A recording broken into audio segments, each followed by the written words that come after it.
Good morning, good afternoon, good evening, wherever you may be joining us from. My name is Chris Robb. For those of you that don't know me, CEO and founder of MPW. Delighted to be your host yet again for this World Athletics webinar. The title tonight, PPPP, Public-Private Partnerships for Participation, working with federation and governments to maximize impact. Delighted to have such an incredible sign-up we've had. We have over 500 people from 99 countries registered, and I'll give you the opportunity just to say hello. We've got a packed program, which will culminate with Alessio Punzi sharing the label updates for 2026. A little bit of housekeeping. This is a special edition that we've pulled together with the help of Yannick from World Athletics and Bruno to bring as many federations as possible to the webinar as possible. And we've got really great sign-ups from those federations from all over the world. I said we've got 99 countries represented today. We are translating, we are live translating. So if you are looking for French or Spanish, look for the button on your screen. It says interpretation. It's a globe at the bottom of your screen. Click on that and you will have the option to choose. If during the webinar anyone is talking in French or Spanish, you can click on English and you can have that translated to English. We also have the opportunity, if you see there's a button there which says show captions, it's got two C's on it.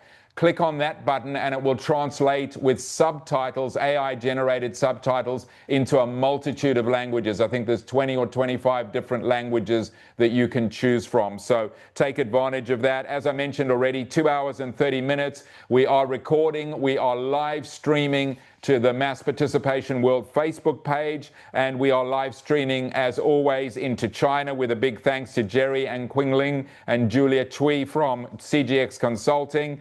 Those recordings will be made available later, as well as the presentations that you are seeing tonight. They will be made available to all delegates. So let me jump into our schedule for the next 2.5 hours. Our first segment, we've got 10 segments in the show. The first one is designing impactful events for federations and runners, the power of partnership, and I'll introduce the speakers as we get to the different segments. Our second segment is successful integration of mass participation running in national athletics associations, and we'll be getting insights from France, Zambia, and Costa Rica. That will be a panel discussion. The next segment is one that is titled, It Takes Two to Samba, how Road Racers Association Abraceo and National Athletics Federation create value for the sport in Brazil.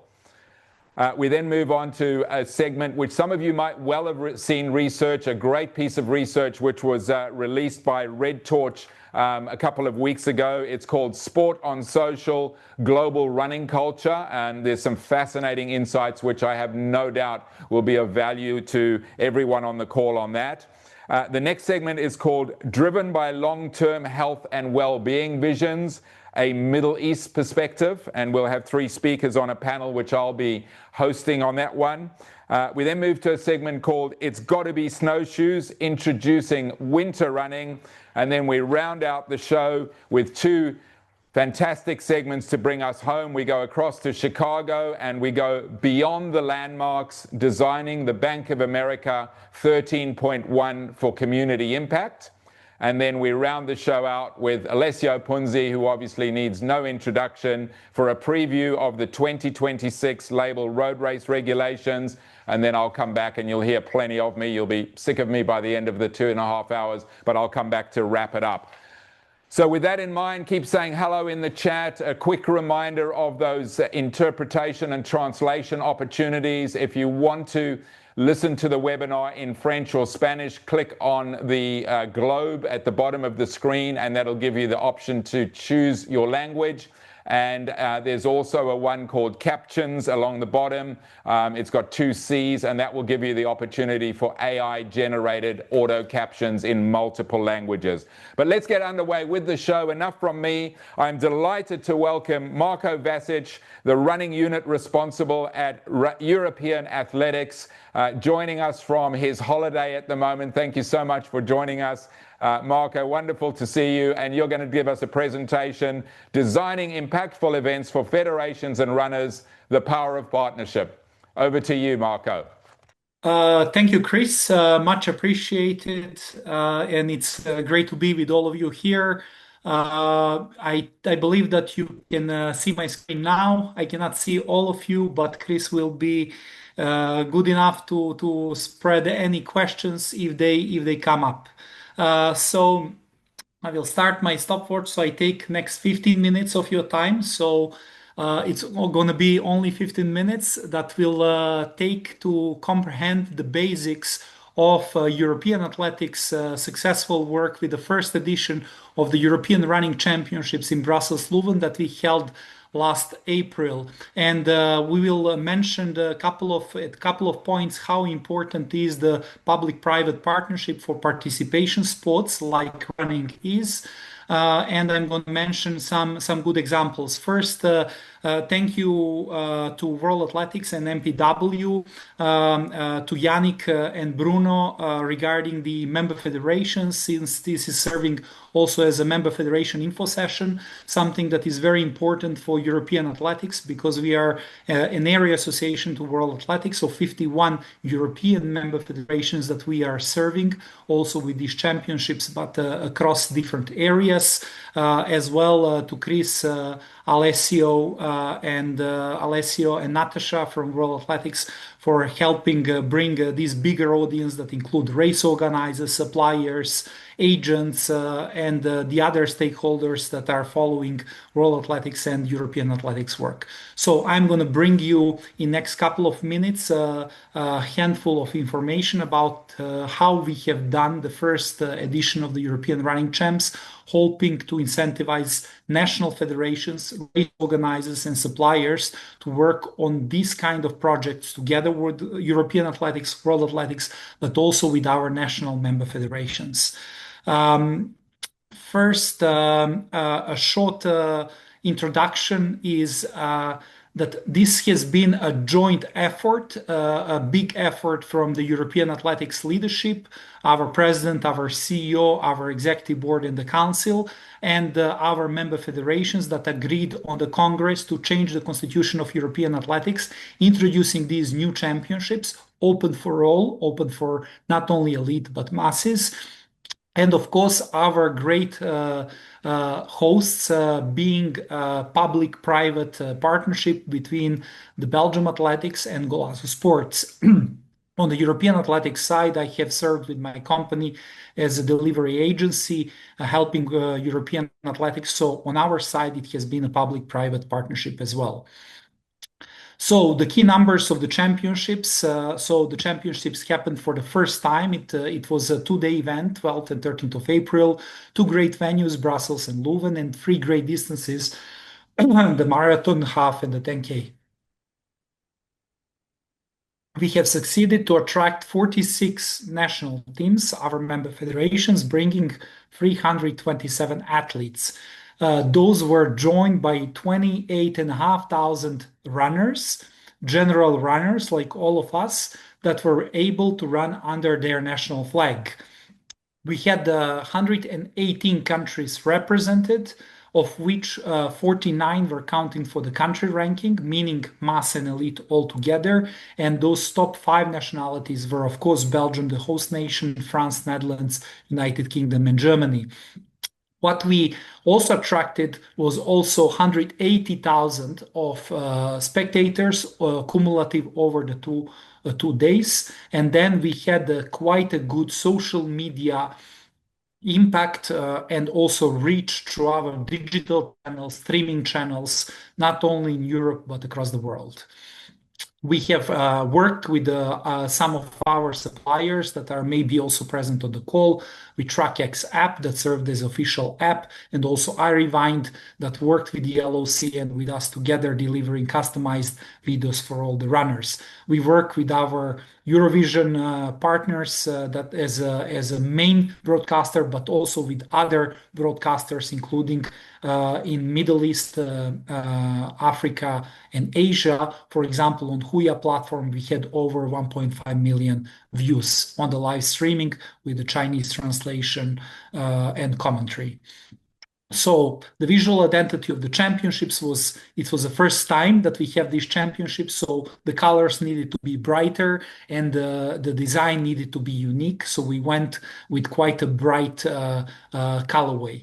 This was the new concept, and we believe a new era in running, and this is why we are presenting as European Athletics, because we would like to incentivize others to think also that way, also on the national level, because this was the first time when actual national team athletes, the elites, were joined by the masses also carrying the same country flag and scoring for the country ranking. These are the people that were in our focus. Those were the brave amateurs running with their national flag on their bib and scoring for their country.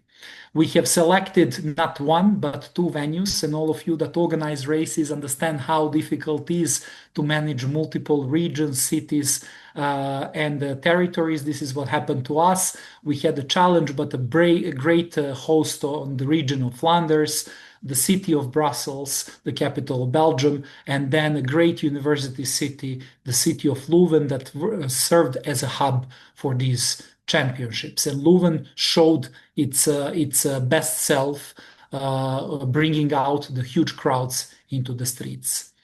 I already mentioned that we had 327 national team athletes. These athletes were in focus because this is the official European Athletics Championships in marathon, half, and 10K, but those were also a small fragment of 28,500 participants that we had. And what you will notice here on the right pie chart is that majority of our runners were actually in the longer distance, the marathon, and then the half, and then the smallest in size was the 10K. This is a bit atypical, but this is what championships means. So the championships brings the challenge in people, and more people want to challenge themselves, and challenging over a longer distance is exactly that. So the 10K brought quite a competitive elite field. We had almost 80 and 90 male and female athletes, so it was ultra competitive on that side. While the half marathon was a bit less competitive on the elite side, but much more competitive on the mass side. And then we come to the marathon that really dominated in terms of the mass participation, while there was a bit less athletes on the elite side representing the national teams. So what we have learned that with these championships, we attract more traditional runners, those runners that are performance driven, and that led us also the event being overly male dominated. So 2/3 of the participants were males, which tells us also that championships product, if you are thinking of designing one on national level, will probably shift a bit the gender structure. And also the age structure of the participants, and the longer the distance is, more visible this becomes. Where you can see that on the marathon, there was a mostly male-dominated performance culture. In terms of the event, because we use the two venues, I would like just to mention that for the marathon, we went city to city. We went from the Royal Palace in Brussels to the historic center of the city of Leuven.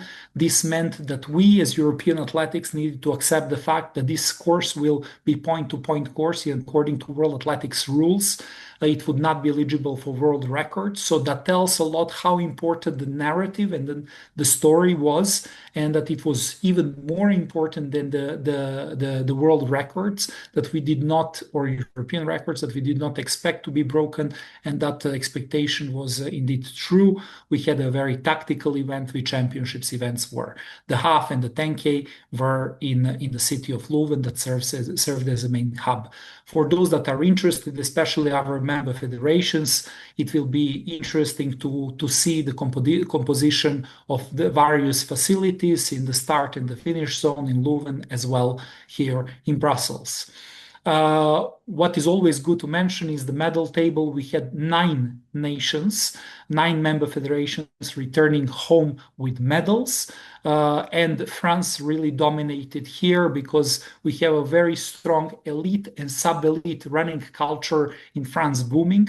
They brought very sizable team alongside with Belgium, Italy, Spain, Israel, and that resulted in those nations gaining the most medals. So those member federations and those countries that were the most interested in bringing the full teams were benefiting also from the larger number of medals that were also individual and team. We see that still in the country ranking that connects the regular runners and the national team, still the home country dominates with performances. It's also good to mention this is top 25 results per country, per gender.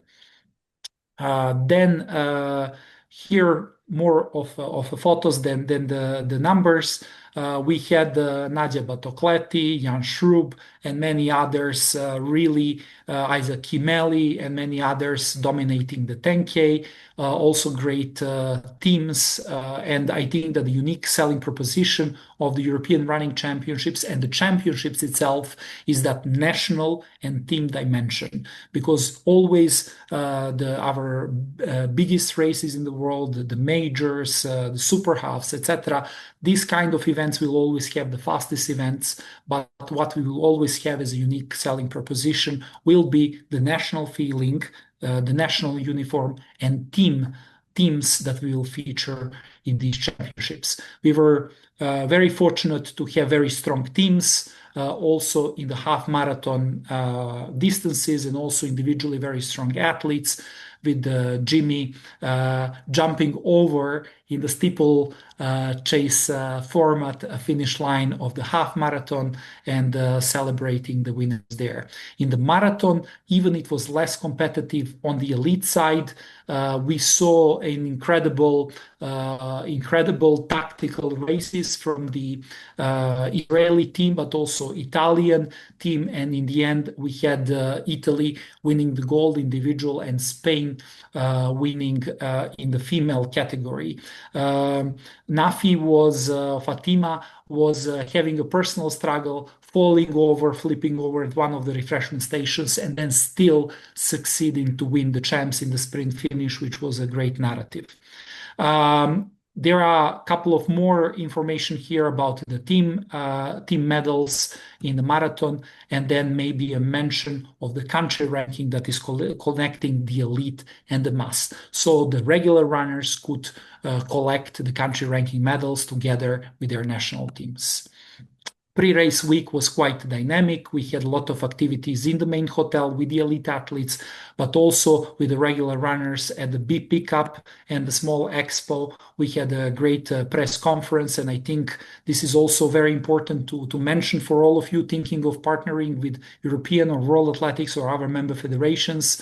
The national narrative is always picking up well in the media, which we could see. We done also a virtual media center in the hotel, so we interviewed the athletes before, so those also in the national languages often, so that the local media could pick it up.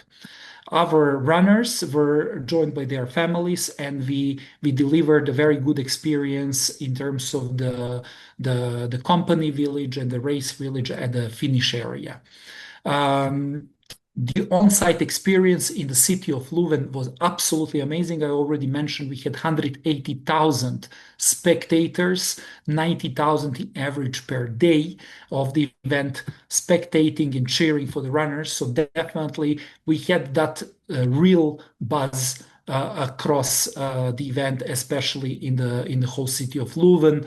You can see here Jimmy being cheered by one of the spectators, and you can see the level of energy already from these photos. In the communities that we passed between the cities or on the outskirts of Leuven, you could see families cheering, taking their benches, bringing their tables. So it was really a special event, much more than the regular marathon, because there was a special championships feeling. We are doing quite a lot of media work that you can also see in our social media. We have done quite a lot of promotion through the event app, as well providing through iRewind as a supplier the customized videos for all the runners to share. There is a lot of numbers in terms of the social media impact. Maybe just to mention on the broadcasting and streaming, we were about 6 hours in the TV time and about 9 hours in the streaming time. We work with our Eurovision sports as a partner, but also we have worked with the private agency that was doing the TV distribution outside of Europe, in the Middle East, Africa, and across Asia, including Huya, the Chinese sports streaming platform, where we had about 1.5 million, 1.6 million viewers in China. We made sure that this is understandable, and we provided the Chinese language commentary. We worked also with third-party broadcasters like Arena Sports for ex-Yugoslavia region, because our next champs are in Belgrade. And I have a bunch of numbers in terms of the digital. I will not go through them. I will just say that we understood that with these champs, that the streaming product and the social media platforms are much more important than the TV distribution in this case, and that the running is really visible among the runners. And once you have 28,500 people, then you have 28,500 people to share. There is more data that will be available to you in the post webinar send out from Chris. You will see some important facts about some dramatic moments that were captured on camera that hit the socials quite big. We done something that is called Streaming Studio for the first time, together with our partners from EBU and Actua, through Run Europe platform, where the Superhouse as a race series have hosted one of the studios. Sustainability has been quite important factor, as you know, for any mass event. We took many initiatives that you will be able to explore if you go through the slides after this webinar. And then the last to mention is that in 2 years' time, the next championships, the next European Running Championships, will be in Belgrade on the 40th anniversary of the traditional Belgrade Marathon. Serbian Athletic Federation and the Belgrade Marathon will be hosting us in Belgrade. So to the member federations, to the race organizers, and to all the suppliers and the audience here, we would like to welcome you in a bit less than 2 years' time in Belgrade. Thank you, Chris. Thank you so much, Marco. That was an amazing, very articulate sprint through a lot of slides in a short period of time with so much great information. Thank you. Congratulations. Incredible images, incredible numbers, the power of national, the power of partnerships, and not just between European athletics and the host organizers, but clearly lots of broadcast and sponsor partners, and a real great case study of partnerships. So thank you so much, and delighted that we, MPW, will be alongside you in Belgrade in 2027, also partnering with the Belgrade Marathon for MPW 27. So that will be another thing to bring people along to. And while I touch on that, MPW 25, Mass Participation World 25 Conference, will be in Ho Chi Minh City this year from the 4th to the 5th of December, if you're interested in coming along to that. But we'll wrap that up, Marco. Thank you so much. As you said, we will share some of those slides with people afterwards, and we'll make them available with the recording. Thanks again. You are going to stay with us for this next segment, and we're going to invite a number of other speakers to join us as we have a panel discussion, Successful Integration of Mass Participation Running in National Athletics Associations. And we're going to have insights along with Marco's further insights from France, Zambia, and Costa Rica. Gives me great pleasure to welcome, I see already on the screen, Yannick Morand, Member Federations Relations Manager at World Athletics. And Yannick and Marco will be joined by Adrien Terren from the French Athletics Federation Sports Development Manager. Hello and welcome, Adrien. Hello, Chris. Hi, everyone. Hey, good to see you. We'll have Jean Clark, who's the president of the Costa Rican Athletics Federation. Hello, Jean. Hello, how are you? Hello there. Good morning. Nice to see you. Thanks for joining us. And also joining us from Zambia, the president of Zambia Athletics, Major Bernard Bwalya. Hello, thank you. Good Nice to see joining you. you. Thank you for joining us. And Yannick, I'm going to hand it over to you in the panel, and I'll disappear and join you in half an hour. Thank you so much, Chris, for the organization of this webinar. We're super happy to have the chance to work with Mass Participation World, European Athletics, and all our stakeholders here to bring some good insights from member federations and to member federations. Marco, just to follow up on your presentation, thanks a lot. It's very impressive, and I think you embodied a lot of innovations and very good initiatives that could be very helpful for federations in general. You mentioned national racing team, the run with the champions concept and the sub-elite aspect of it, the social media, the narratives, all of that. Is there one of these initiatives that you would highlight and recommend to federations that they can, in your opinion, implement with their own resources and that could really benefit them and their federation? Thank you, Yannick. Definitely, we can see the two main things to be done by our members, also various members across the world. One is opening their national championships to everybody, so making sure that there is no boundaries, so that they become relevant as national championships to all the runners in the country. That's one. And the second is developing their own national racing teams so that these national racing teams can bring exposure and also recognition of those national federations to the running market and bring that benefit. I think those are the two main things. One, national champs open for all, and then the national racing teams. Excellent. Absolutely. Just a reminder that you can ask any questions, especially for our federations. If you have questions, please put them in the chat. We will be very happy to also address your questions. Maybe Adrian, you want to react maybe with your own comments on well, we see strong performances from France, definitely strong Yes, elite. yes. We have in France a reflection about our new development plan, actually, and the point is how to aggregate more competition format to have a new production of event. This is a real great thing, I think, and the example of European athletics is a great inspiration for us. Yes. Thanks a lot. And is there because we're about innovation, so these innovations and this presentation will maybe be more interesting for top federations that are really developed. Do you have on your side some initiatives that you've put in place recently to benefit, let's say, from mass participation and to some innovation, let's say, that you can share also with our audience? Yes, yes. In France, the first point is that the market is huge. We have many runners, competitors, and a lot of competition too.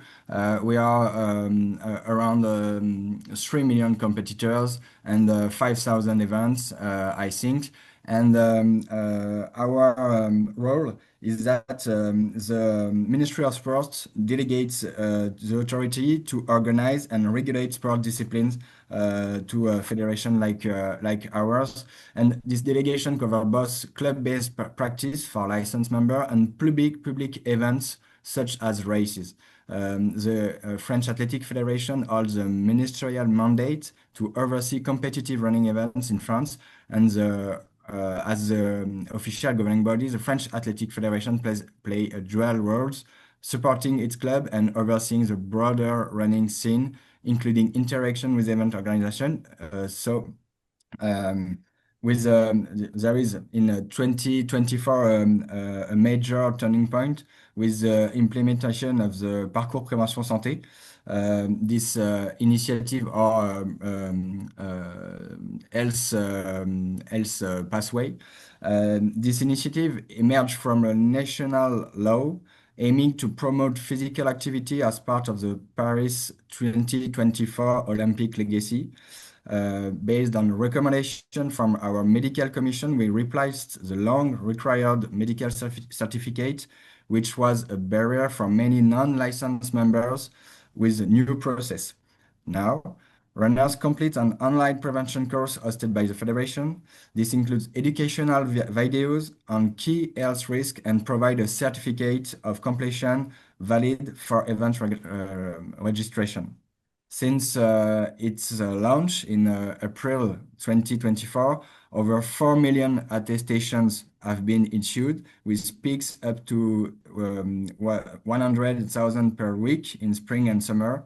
The platform has reached 2.2 million unique users, and this innovation has made clearly running more accessible, increased participation and position, and it's very important, the Federation as a central player in promoting both safety and public health.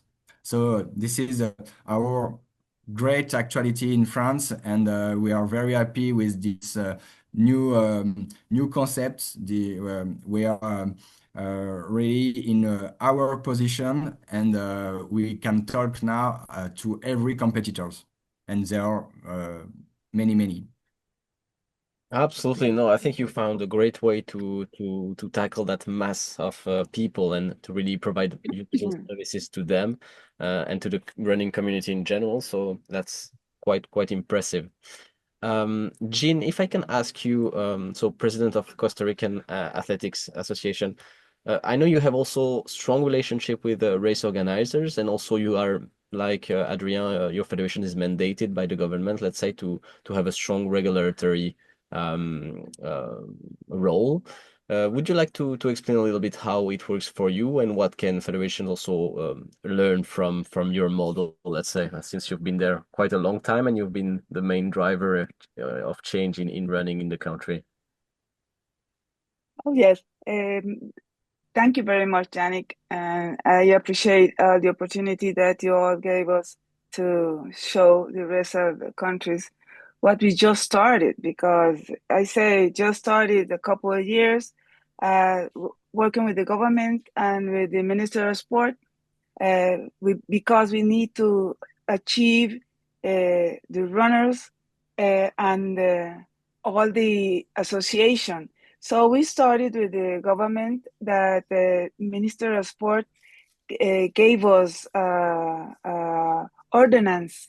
That it was a long time working with transit and the police department, that everybody go and join to work for the same reason: protect the athletes and have runners in the street that they can make exercise. So the Minister of Sport is allow us to regulate the partnership and the race organizers. So we affiliate to the federation negotiations, and we have conditions established for the approval of the road, and we thank to the endorsement from member federation and the Institute of Sport, because without them we couldn't get our goal.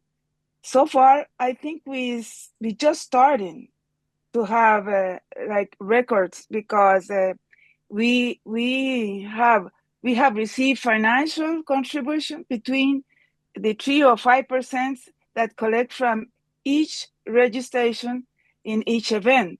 So that come to fulfill the necessity to develop. So we have money to work with. And this allows us to select the road runner who represent us internationally. So that is, we work in one hand help the other one. And let's say if added from the organizers, we receive the endorsements from member federation, and the organizers must comply with this area of aspect that benefits the participant, because we really want to give the opportunity to all the events published in the goal calendar of World Athletic. So that came in to help us that we can show the organizers that they can go on the medias and they can have like a showcase in the world calendar. And that is great for some of them. But that we have it, World Athletic have that in a couple past years, and now we can see that the organizer want to be in the calendar. So they work with us to have a great event that we can have the showcase in World Athletics. But the opportunity for the event is globally. So they need exposure. So that come in to help us, and we use 11 and for the federation that they can see us and the global calendar. But we have a goal for future events is to have the national championship, just like the European running. That we working for that. We're going to start this year, and we create a road race for a circuit at the national level, and just like what Marco says, that we have the regular people, the runners, and we have elite runners.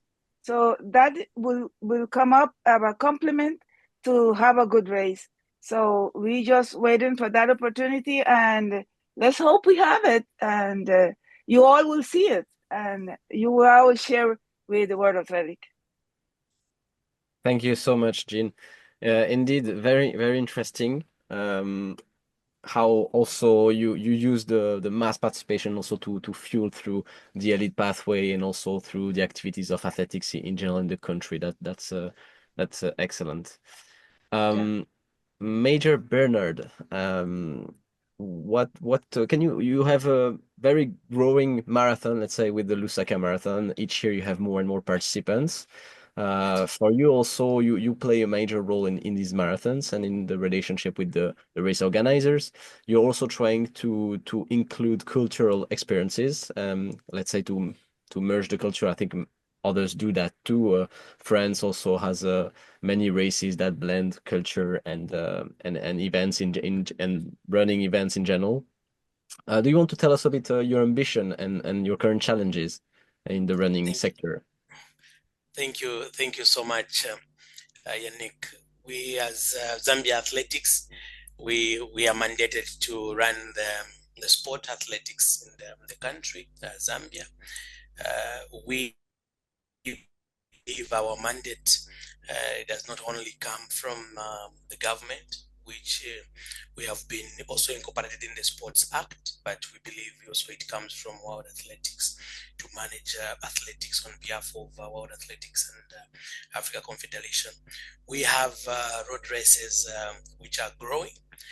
Before the year 2010, we had actually none marathons in the country. We didn't have any marathons, and by the year 2012, this is when we started organizing the first marathon, which was called the Lafarge Marathon that time, and changed it to Lusaka Marathon. As of today now, we can say we have a total of 14 marathons in the country across the 10 provinces. Zambia has a population of 21 million people, and in terms of the participation, we have now about the first marathon that has huge participation as 6,000 participants, which is really huge because we are now driving the attention of the people from the other common events like music festivals, church gatherings, football. Their attention now has become diverse. They believe they can also participate in these marathons. So just to make it in a brief, we have the HAPSA, the KK Marathon, the FNB, Kansanshi, Kitwe, Heroes Marathon, the Lusaka Marathon. What we have done ourselves as Zambia Athletics is that we've allowed companies, public institutions to organize these marathons, and then they affiliate now to Zambia Athletics. So because we prepare the calendar at the end of the year, when the World Athletics calendar is out, we also now try to prepare our calendar. They apply to us to say, next year we want to host this marathon on this day. Then we make that calendar and give them. What we have done again is that we charge sanction fees. These monies help us also to have our athletic development. We send our athletes for international competitions. We also run the Secretariat Talent Identification, Kids Athletics. So besides that, we have also tried to come up with a very unique event that we call the Intercompany Relay.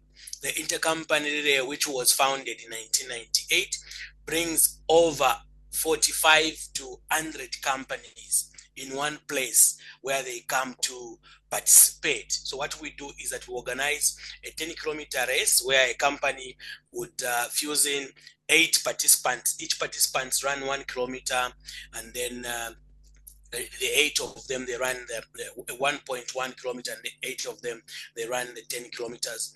This unique event brings in almost 5,000 participants and government officials. On that particular day, there is no another event that is held apart from the Intercompany Day, which has been giving us a bit of resources. Some of the challenges that we are facing is that because people are raising money now through the marathons, we charge about, I can safely say, close to $30 to $50.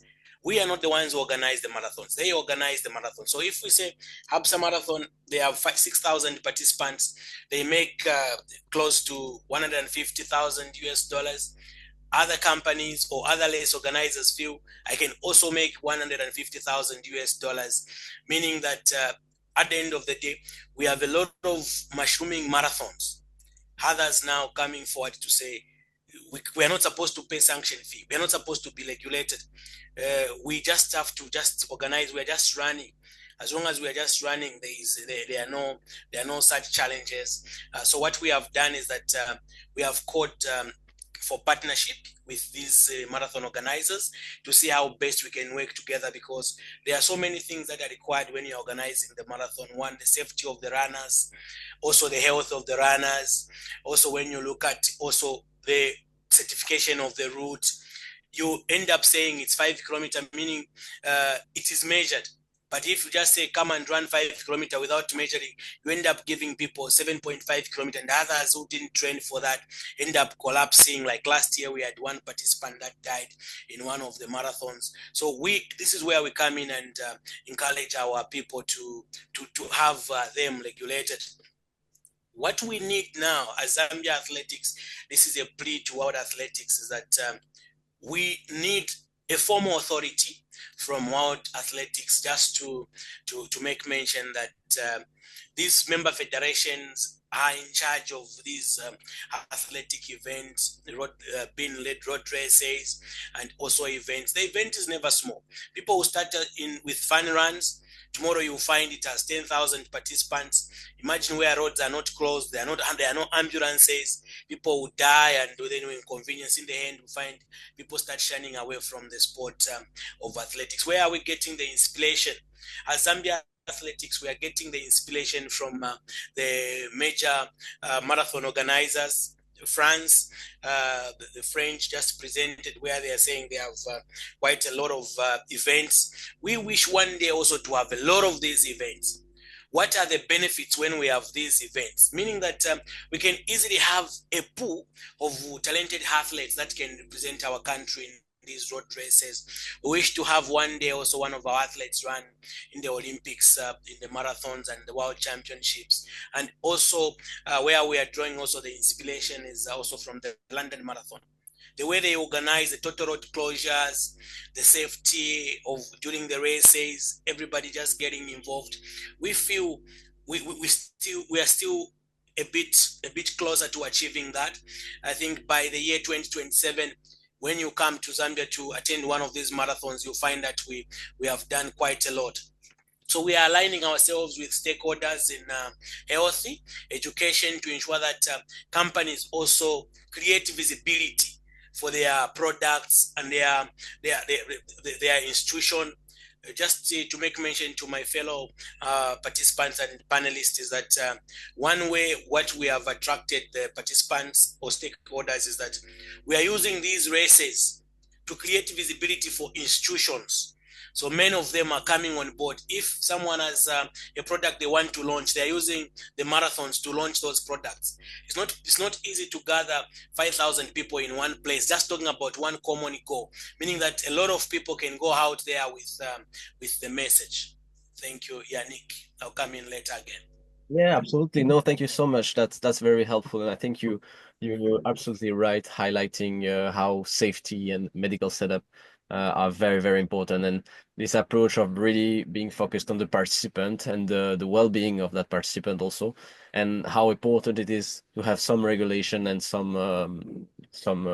yeah, so to work all together as stakeholders in order to deliver safe events is really crucial. Maybe Adrien, if you can share some good if you have an example of a good partnership or value added to the runner, where race organizers and your federation work really together to deliver value to the runner, and that maybe federation can imitate that initiative. Yes, one example is our national label system, maybe, and it brings together organizers who apply for labels, the federation which provides quality assurance and promotion, and local authorities who ensure public safety and infrastructure. The success came from clearly defined roles. In France, our collaboration with race organizers is based on this clear regulatory framework. The federation defines safety technical guidelines that must be followed for races to be approved. Organizers submit their race details through our digital platform, where we assess their compliance with these regulations. And if the event meets the criteria, it is officially registered in the national calendar. And organizers also have the option to apply for this label. This is a quality mark awarded by the federation, which helps promote their event and provides access to additional services. And we have a shared calendar. And one important thing I think is our digital systems that made the process transparent and efficient for all. That's indeed a very, very good example.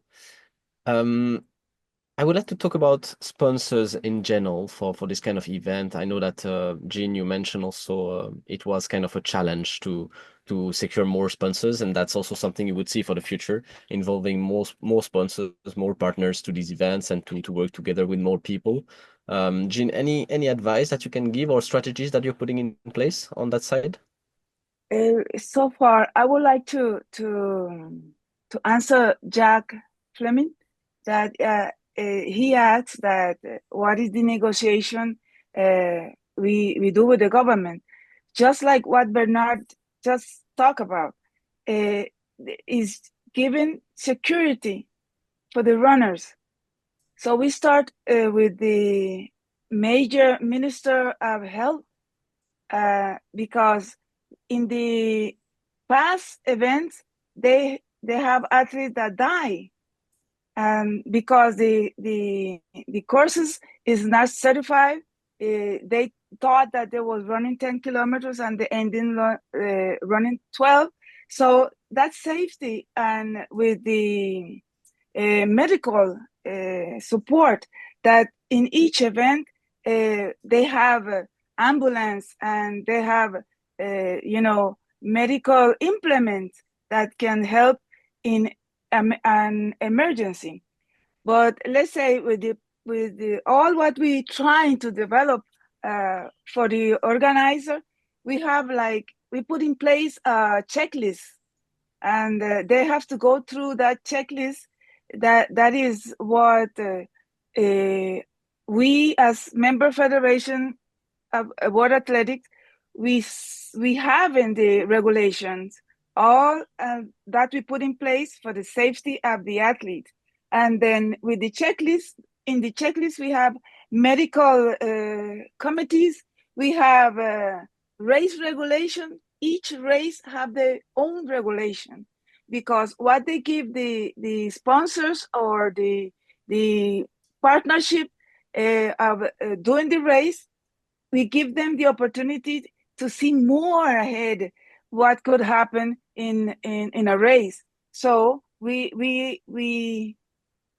let's say we say you're supposed to have sport authorities in the event, and they come to the federation, and we supply them that we have to have insurance of each runner.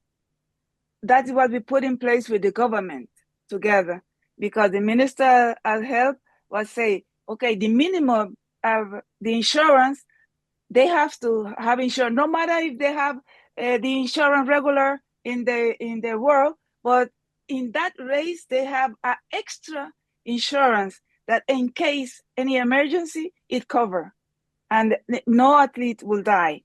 So, and then after the indicate the roads, we put experiment judge that go through studies to be a judge.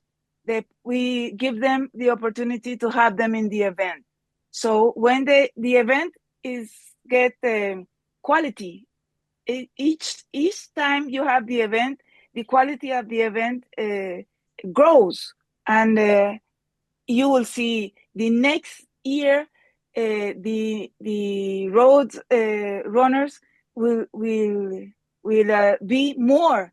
Instead of they say 1,000, next year they will have 3,000.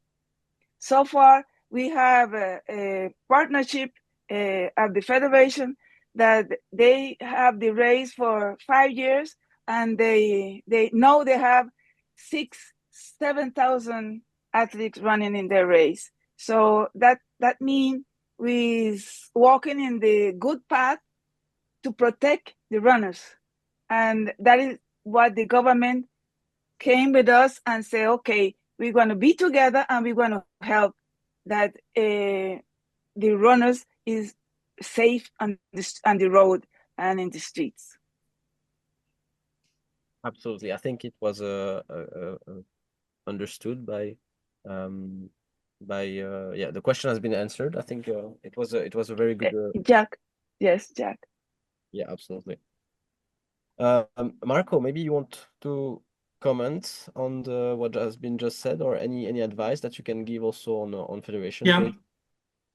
So I think, of course, world is very different. We are at the different stages of market development. So what for Europe is relevant might be less relevant in Asia or in Africa or in the US.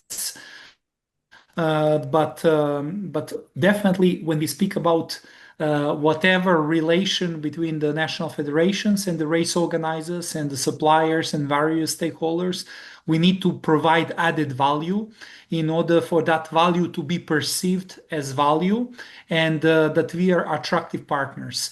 On the European athletics end, we are communicating this continuously to our federations, and also we are continuously trying to offer that value.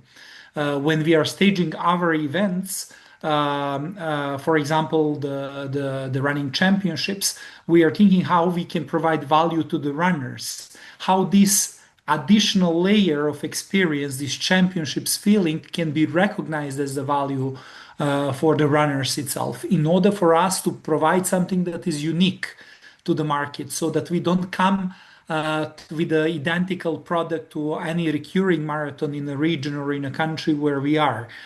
So it's always about how we can create that additional value, and how that value is perceived by a runner, race organizer, third party, a partner, sponsors, are good event sponsors or event partners are these days demanding more reach to the individual runners. On the other side, with the introduction of GDPR 5-6 years ago, now we have less potential to engage with in such a way that our partners require. So we need to be innovative. I mentioned here the interaction in the event app that we had, the iRewind customized videos with sponsorship integration, etc. are those added values for the partners to be able to engage with the runner. But the ultimate question always is how we grow the cake, how we grow the number of runners, and not only how to grow the events, because we might grow some events while the others will disappear. And this is also what is happening with the running market, as with any other part of the economic world.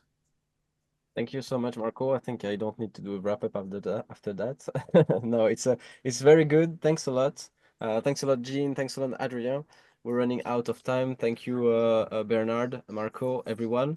I think we clearly highlighted the added value that we can have and the importance of working together on really making sure that we increase the quality and recognition of these events each year. I think opening the national championships to all the athletes is also a very good advice that member federations can pick upon. And yeah, thanks a lot for everything, Chris. Back to you. Wonderful. Thank you, Yannick, Marco, Adrian, Jean, and Bernard. Wonderful conversation, which could have gone on for ages there. Some really great points. And I think one of the highlights is, you know, how diverse we are across the globe. The challenges are similar but different depending in your geography. You know, a couple of real common themes there, obviously safety, putting some guidelines in place to make sure that runners aren't running on short courses or long courses or so on, the well-being of them, the idea of a calendar or the importance of a calendar to ensure that we don't have so much overlap and cannibalization, putting the runner at the center in terms of what their needs are. And I think there's balancing act as a federation, the responsibility to have oversight and control, but also do it in such a way that generates partnership and goodwill with the private sector and the industry to ensure that we have much more of a symbiotic partnership, and obviously the key role of government. I was interested to see the role of health. When you were talking about, I think it was Jean that was talking about that.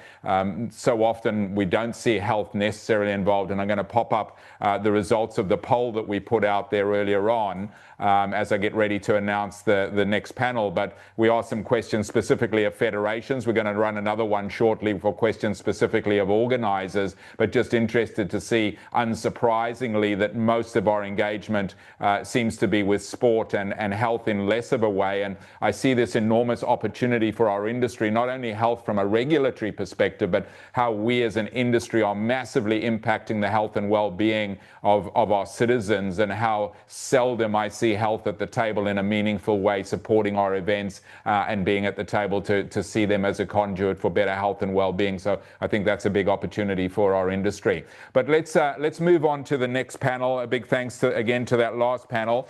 This one is titled "It Takes Two to Samba: How Road Racers Association, Abracio, and National Athletics Federation Create Value for the Sport in Brazil." Please welcome Guilherme Celso, who's the CEO of Abracio. Hello, Guilherme. Nice to see you. We were just together on a session a couple of nights ago. Great to see you again. Great to see you, Chris. Thank you. Thank you, everyone. Thanks for joining us. Claudio Castillo, who's the CEO of Brazilian Athletics Federation. Welcome, Claudio. Thank you, Chris. Hello. Good morning, everyone. Hello, and a huge welcome, as always, to Natasha Manchado, who's been the absolute right hand in terms of pulling these together and helping with the content. Wonderful, as always, to work with you and to see you on screen again, Natasha. Over to you to take over this segment. Chris, hello, everyone. Thank you, Chris. So yeah, so very exciting to host this segment. So I'm here with Guilherme, with Claudio. So I think that will be a good opportunity to put together what we have been discussed in this webinar, because now we are going to see kind of a practical example of how we can put together member federations, governments. So with no delay, let's start to discuss, to have this great conversation. I will just start, like, I think that for the benefit of all, I think that would be interesting if Guilherme could explain a bit, like, in which context Abracel is the Brazilian Association of Road Races and Outdoor Sports Organizers. So in which context Abracel has been created, and why have you decided to create this in Brazil? Hi, Natasha. Abracel was created to help event organizers to recover quickly during the pandemic. At the time, the government couldn't negotiate or talk directly to individual companies. So a group of 7 organizers from different parts of Brazil came together to form Abracel, a united front to represent the entire industry. The idea was to open a dialogue with the government, understand and helping to create protocols that would allow the events market that was complete shutdown to safe restart. That's how Abracel was born, out of need of representatives, collaboration, and survival. Yeah. Oh, no, it's interesting to understand, like, the context, especially in the pandemic, like the reality in Brazil. So I think that it's interesting to bring this to the audience. And a second question, how exactly Abracel and the Brazilian Athletics National Federation works together, and why do you think that it's a good idea, and maybe other member federations can also use this partnership between the Abracel and the CBAT, the Brazilian Federation, as a good example? So Claudio, if you want to start, or yeah, up to you. And well, we have a relationship that respects the different rules. Abracel represents the industry, and the Brazilian Athletics Federation represents the sports.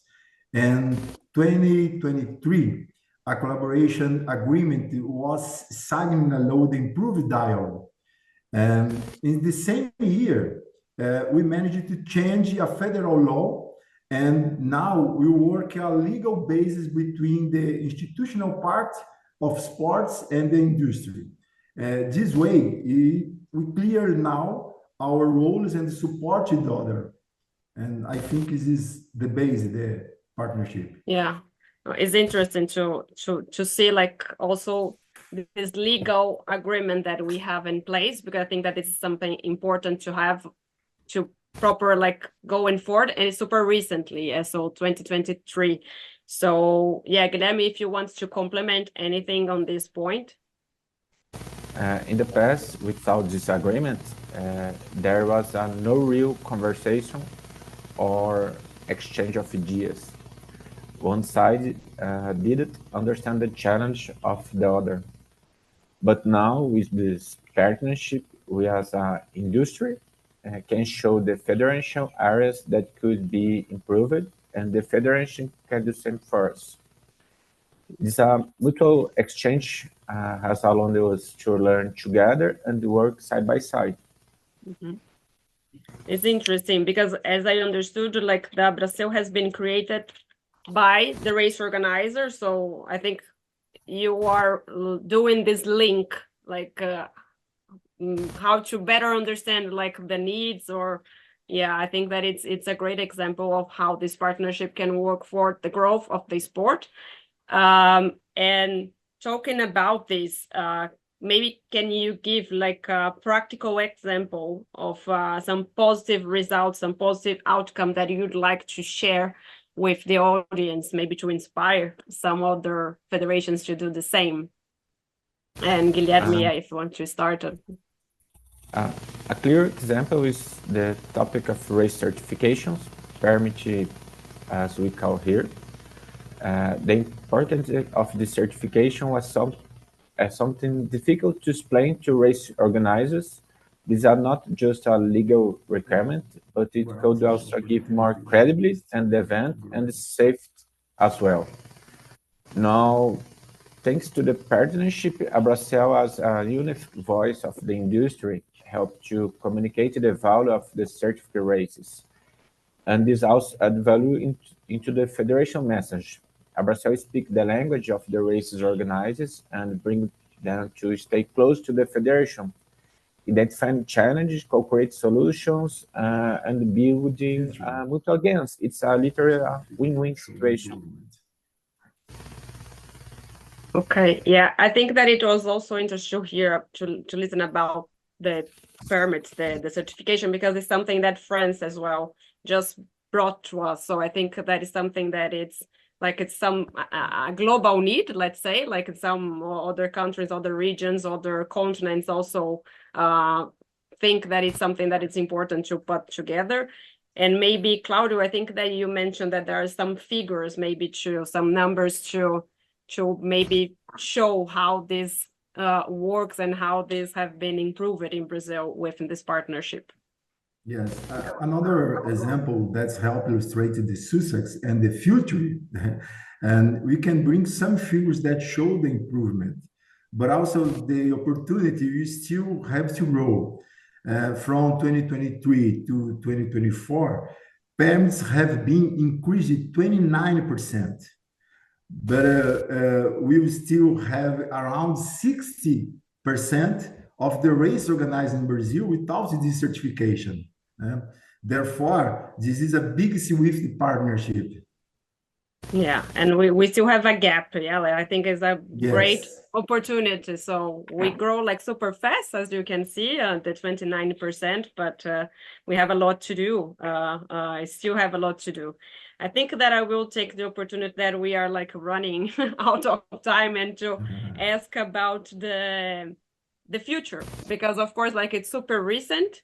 But of course, like what we can see like in the near future, maybe for 2026, that maybe you can share as well with us. Well, I believe the biggest advantage, the opportunity to improve the standard of our races, formalizing procedures between the entire race organizing community. In addition, and it helps to understand what needs to done or to refine our stance. And these standards follow the global institutions structures. For example, with that has been done by World Athletics refine our races, regulation, and education actions. This also makes CBAT strong and more valuable. Yeah. And just to try like to wrapping up, because unfortunately we don't have a lot of time. So for maybe Guilherme and also Claudio, like just to wrap up, like what are the things that Abraçel and the Brazilian Federation are preparing for 2026, just to understand some other practical actions that we can achieve with this partnership. Can I start? I would like to highlight it through three main points. And in next January, in 2026, we are organizing the fourth Abraçel Summit, which will happen alongside the National Sports Secretary Forum, a very important event, putting together the secretaries of all 27 states of Brazil. It's very, very big event, important event. The second point, we are amplifying some programs. For example, in Portuguese, Corrida Segura, in English, Safe Race, in a partnership between Abraçel, CBAT, and the Brazilian Society of Cardiology of Sports Medicine. Is and good plan too. Yeah. And the third, and we expect to improve even more the standard and regulations for road races, apart from keeping education actions with entire Brazilian running ecosystem. Great. No, I think that is very encourage for the member federations to see like these practical examples. We could stay here, I think, like for more as well, like 10 minutes, but I am already receiving some message that I needed to wrapping up here the conversation. But if you want like quickly just a final remark, what we would like to as a takeaway for our audience, why why you would encourage the other federations or other organizations to follow this? As main outcome of our partnership, and hope I can encourage other studios to follow collaborative actions like yours, is a significant improvement in the professionalism of your market, credibility, and also help us to build a strong foundation for long-term growth, I think. Great. Well, thank you. I think that it's very, very interesting to see that only like in a few years we created this and a lot has been achieved, and there is a much more to achieve in the future. So let's see how the next chapters, what will be the next chapters in Brazil. And I would like to thank you for sharing this experience with the audience and also with the other member federations. So thank you so much for your time, for sharing the case of Brazil. And I hand over to Chris. Otherwise, I know that he will send another message to me, so it's better we finish this section. Thank you, Chris. Thank you, Claudio, Guilherme. Thank you, Natasha. Thank you, Natasha. Thank you, Chris.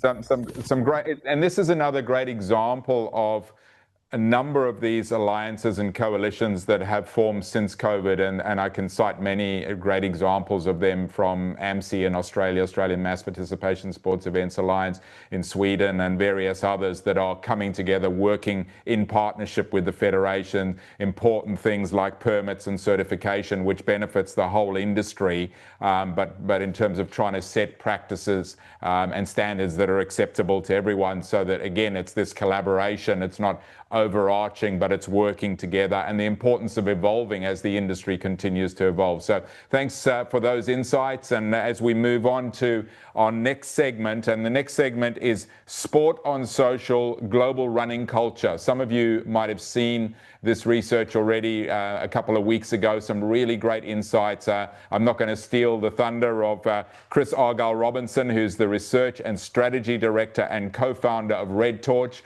Over to you, Chris. I know you've got a presentation, you've got a video to show us, and I think the audience is going to find it fascinating. So I'll hand it to you. Yeah, thank you. Thank you very much, Chris. I'll just share my screen so we can get into this. Okay, fantastic. Yes. Well, hello. It's a pleasure to be here, and fascinating to hear from Marco and the other insightful panels. And firstly, thank you for the invitation from World Athletics and MWP for allowing us to share our research. A little bit about me to start with. I've spent about over 15 years working in research and strategy, mostly with global sports rights holders, events and brands. And running has been a constant thread, both professionally and personally. As you can see, these are some images of my daughters, 2 daughters and my dog. I come from a very active family, and honestly, I spend half my weekends looking from behind them as I'm chasing them up, down, through woods and up and down dales. So when we started exploring how running cultures are shifting globally, it really hit home. So yes, as Chris said, I'm one of the co-founders of Red Torch. We're an independent research and creative agency dedicated to making sport more relevant. And we work with global rights holders, events and brands. Now, what I'm going to share with you today is just the tip of the iceberg. We produced this first global running culture report, and it is packed with insights from across the globe. We did a deep dive into 10 markets. We had in-depth commentary from industry leaders, including Alessio's, who's on this webinar as well. And so what we're going to do is we're going to spend just under 50 minutes going through this. We'll start by looking at how we decode running culture using search and behavioral signals. Then we're going to walk through 4 of the biggest global trends shaping the way people run today. After that, we'll share a high-level view of how brands show up globally in search. Then we'll zoom in onto 3 of those 10 key markets, so Brazil, Germany, and India. So we've got 3 continents there. And I'll cover 2 insights to keep it tight and practical. And this is mainly shaped around, for this particular presentation, around race organisers or event organisers. And if there's time, I don't know if there is, but we'll maybe have a quick Q&A. So let's dive in. The first, sorry, I'm just putting a timer on. I do apologise, just to ensure that I'm on track. The first thing I do is, how did we do this? We firstly analyzed millions of running related searches across the Chinese platform Baidu, Google and YouTube, which covers 90% of the globe's search activity. So people typing into Google or YouTube. And the data we looked at was the last 12 months compared with the 5-year average in search around running related topics. This approach helps us understand what's shaping running culture right now. And combine that with search and cultural insights, we decoded not only what people are searching for, but why. We also, on top of that, looked at which running related brands and products appear in search the most, just to contextualize it a bit around brands. So let's dive in to the worldwide trends. Now, the first one you're looking at here is what we call family runtime. So one of the most powerful shifts we've seen is the rise of family first running. In China, we're seeing searches for parent-child run registrations are up over 100%. India, interesting, kids running shoes have grown by 70. And these are not just passive trends. They show that running is becoming a shared intergenerational activity. Families like myself, I'm sure lots of you on this webinar, are planning their weekends around races, fun runs, and community events. And this creates a huge opportunity against this trend, which is, junior sizing that mirrors adult gear, race packs with parent-child bibs, matching medals, organisers, which I know happens in some places, shorter distance of families, or even school-run tie-ins that grow event size and local reach. The second one that we're looking at is what we call inclusive pace pack. There's a bit of a cultural reset happening in running, and we sort of alluded to already on some of the panels. And it's not about going faster, which is great for me as I get older, but across markets, we're seeing a major shift towards slow, social, sustainable running in the search terms. So we're seeing in Germany, the search for zone 2 training up 250%, and in the US, run clubs near me has jumped 200%. And what this tells us that runners are rethinking what success looks like. So it's less about the PB, it's more about the pace that allows for conversation and connection. For organisers, there's a big opportunity to evolve what race day looks like, inclusive pacing groups, community-led warm-ups, even storytelling from a really rich group of ambassadors can all help. This isn't just a slower race, it's really a richer experience. And what we can see from the signals, as we call them, the demand there is real, depending on, which market you're in. Moving on to our third insight, which is what we call community race calendar. Runners today aren't just signing up for events, they're planning a whole season of events. We're seeing searches for likes of London Marathon and many other events happening further out than they used to. But you ask yourself, what is driving this? We see app-based challenges, training groups, people are plotting their race schedules, almost like holidays, and prepping together has become a key part of that experience. And for race organisers or brands or federations, this opens up a huge window of engagement, not just on race day, but the months before race day, but also after that race day. Think partner with training apps, early bird content packs, sharing pacing plans from past finishes, etc. I think when we notice when you become part of that runner's prep journey, you're not just days in the diary, you're part of their story, and it's really how you stay top of mind, all year round, which is really, really important. And the last global insight we're going to look at is what describes her gear, her game. Women are no longer an afterthought in running; they're shaping its future. In the past year alone, we've seen search for women's running shoes rise by 200% in the US. In an example of this is women's running glasses are up to 100% in Brazil. Add to that, we're seeing big spikes in searches for female-only races, like in Spain. And it's really clear that women are looking for gear and experiences built for them. This isn't a blip. This is a long-term trend. So for race organisers, events, it's been delivering more than just participation. It's about recognition, inclusive formats, size that reflects the reality of running, creator partnerships potentially with trusted female voices and relatable role models. Because I think if you meet those expectations, you get more people in. You also build some lasting loyalty to that event.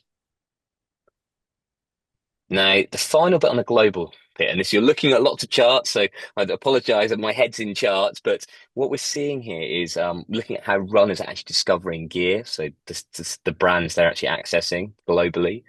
Now, if you look on the left, you can see the Nike leading brand visibility, followed by Asics and New Balance. That is really how visible they are in search. So who's getting mentioned the most in search, and Nike number one there. On the right-hand side, you're like, what does that mean? Running related searches are still brand led. By that, I mean, if someone is searching for ASICS running, or Nike running versus product led, which are 27%. So that's runners looking for specific models like Pegasus 41 or Cloud Monster.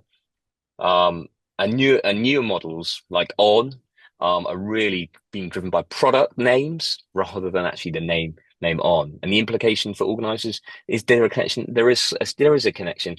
Name the products, not just sponsors. That's what runners are actually looking for. Now we're going to deep dive down into those 3 key markets out of 10, and 2 insights per market. So what we're looking for here, we're looking at Brazil, and this market is largely brand led. So people are searching for Adidas running, but at the same time, Adidas sees 55% of its visibility driven by specific products like Duramo line, while Nike remains mostly brand led. So people are searching for Nike and then running. Again, we'll ask ourselves, what is fueling this? We believe it's product discovery through social platforms, digital reviews, and performance content. This shift means Brazilian runners aren't just loyal to brands; they're curious, informed, and influenced by what they see. And for race organizers, the mood is clear: partner with visible brands, yet also name drop models. You can have those in content, for example, of run gear. Build social sharing and review hooks into your event experience. That's crucial. Now we're going to look at the cultural aspect of this. So what we're describing as street race socializers. What we're seeing is searches for Strava are up 60%, and other connected data sources showing that runners are planning, connecting, and sharing their experiences like never before. This isn't just about crossing the finish line. It's about being seen. It's tagging friends, sharing it, feeling part of the scene, and that is key. Strava feeds and local race counts are where new runners, especially younger ones, are starting their journey. Insight number 2, we're seeing from a cultural perspective what we call review first runners. So in Brazil, runners are making gear decisions before they ever visit a store. They're doing it on YouTube, searching for best running shoes. That's up 550%. Unboxing of Pegasus 41 has jumped 210%. What that tells us is YouTube reviews are not the first stop, are the first stop, not the final check. Runners trust real voices, so coaches, creators, testers, far more than maybe ads, polished ads. So for organizers and brand partners, maybe simple, what would trusted reviewers build in pre-race gear content and treat YouTube as part of the warm-up. Reviews aren't just content, they're kind of new race day prep. Now, what I'm going to show you quickly as an example of this, I'm aware of time, is if we can, Mikey, can we go to video? I'll stop sharing. Can we go to video 2? And it gives you a sense of sort of the Brazilian runner. So we're back to Germany, and Germany remains one of the most brand loyal running markets in the world. By that is most of the searches, 83% of the brand names. But there's a shift bubbling under the surface. Runners starting to look for specific high performance models like a Nova Blast, Hoka's Max 6. These people are smart, gear aware runners who trust brands. That makes Germany a great fit for organizers that just want to go beyond logo placement, bringing creators to speak the same data-driven, product smart language. Brand still matters, but detail does define trust. And the first cultural insight we'll get to is this, what we call the Sunday club boom. In Germany, as we know, Sundays has always been a day for slowing down, for nature, family, and quiet rituals. But that sort of cultural rhythm is now aligned with a fast-growing trend of running. We're seeing search for Sunday running club up 450% this year. These runs are not about racing, about community, self-care, and outdoor connection. It's a way to reset for the week ahead, not break a PB. For organisers, this opens up a space to design relaxed, community-led experiences. Think conversation, pace start pens, trail-friendly routes, post-run CAFs in whatever form those look like. The race becomes a ritual, not just a competition. And for many runners, exactly what they're looking for.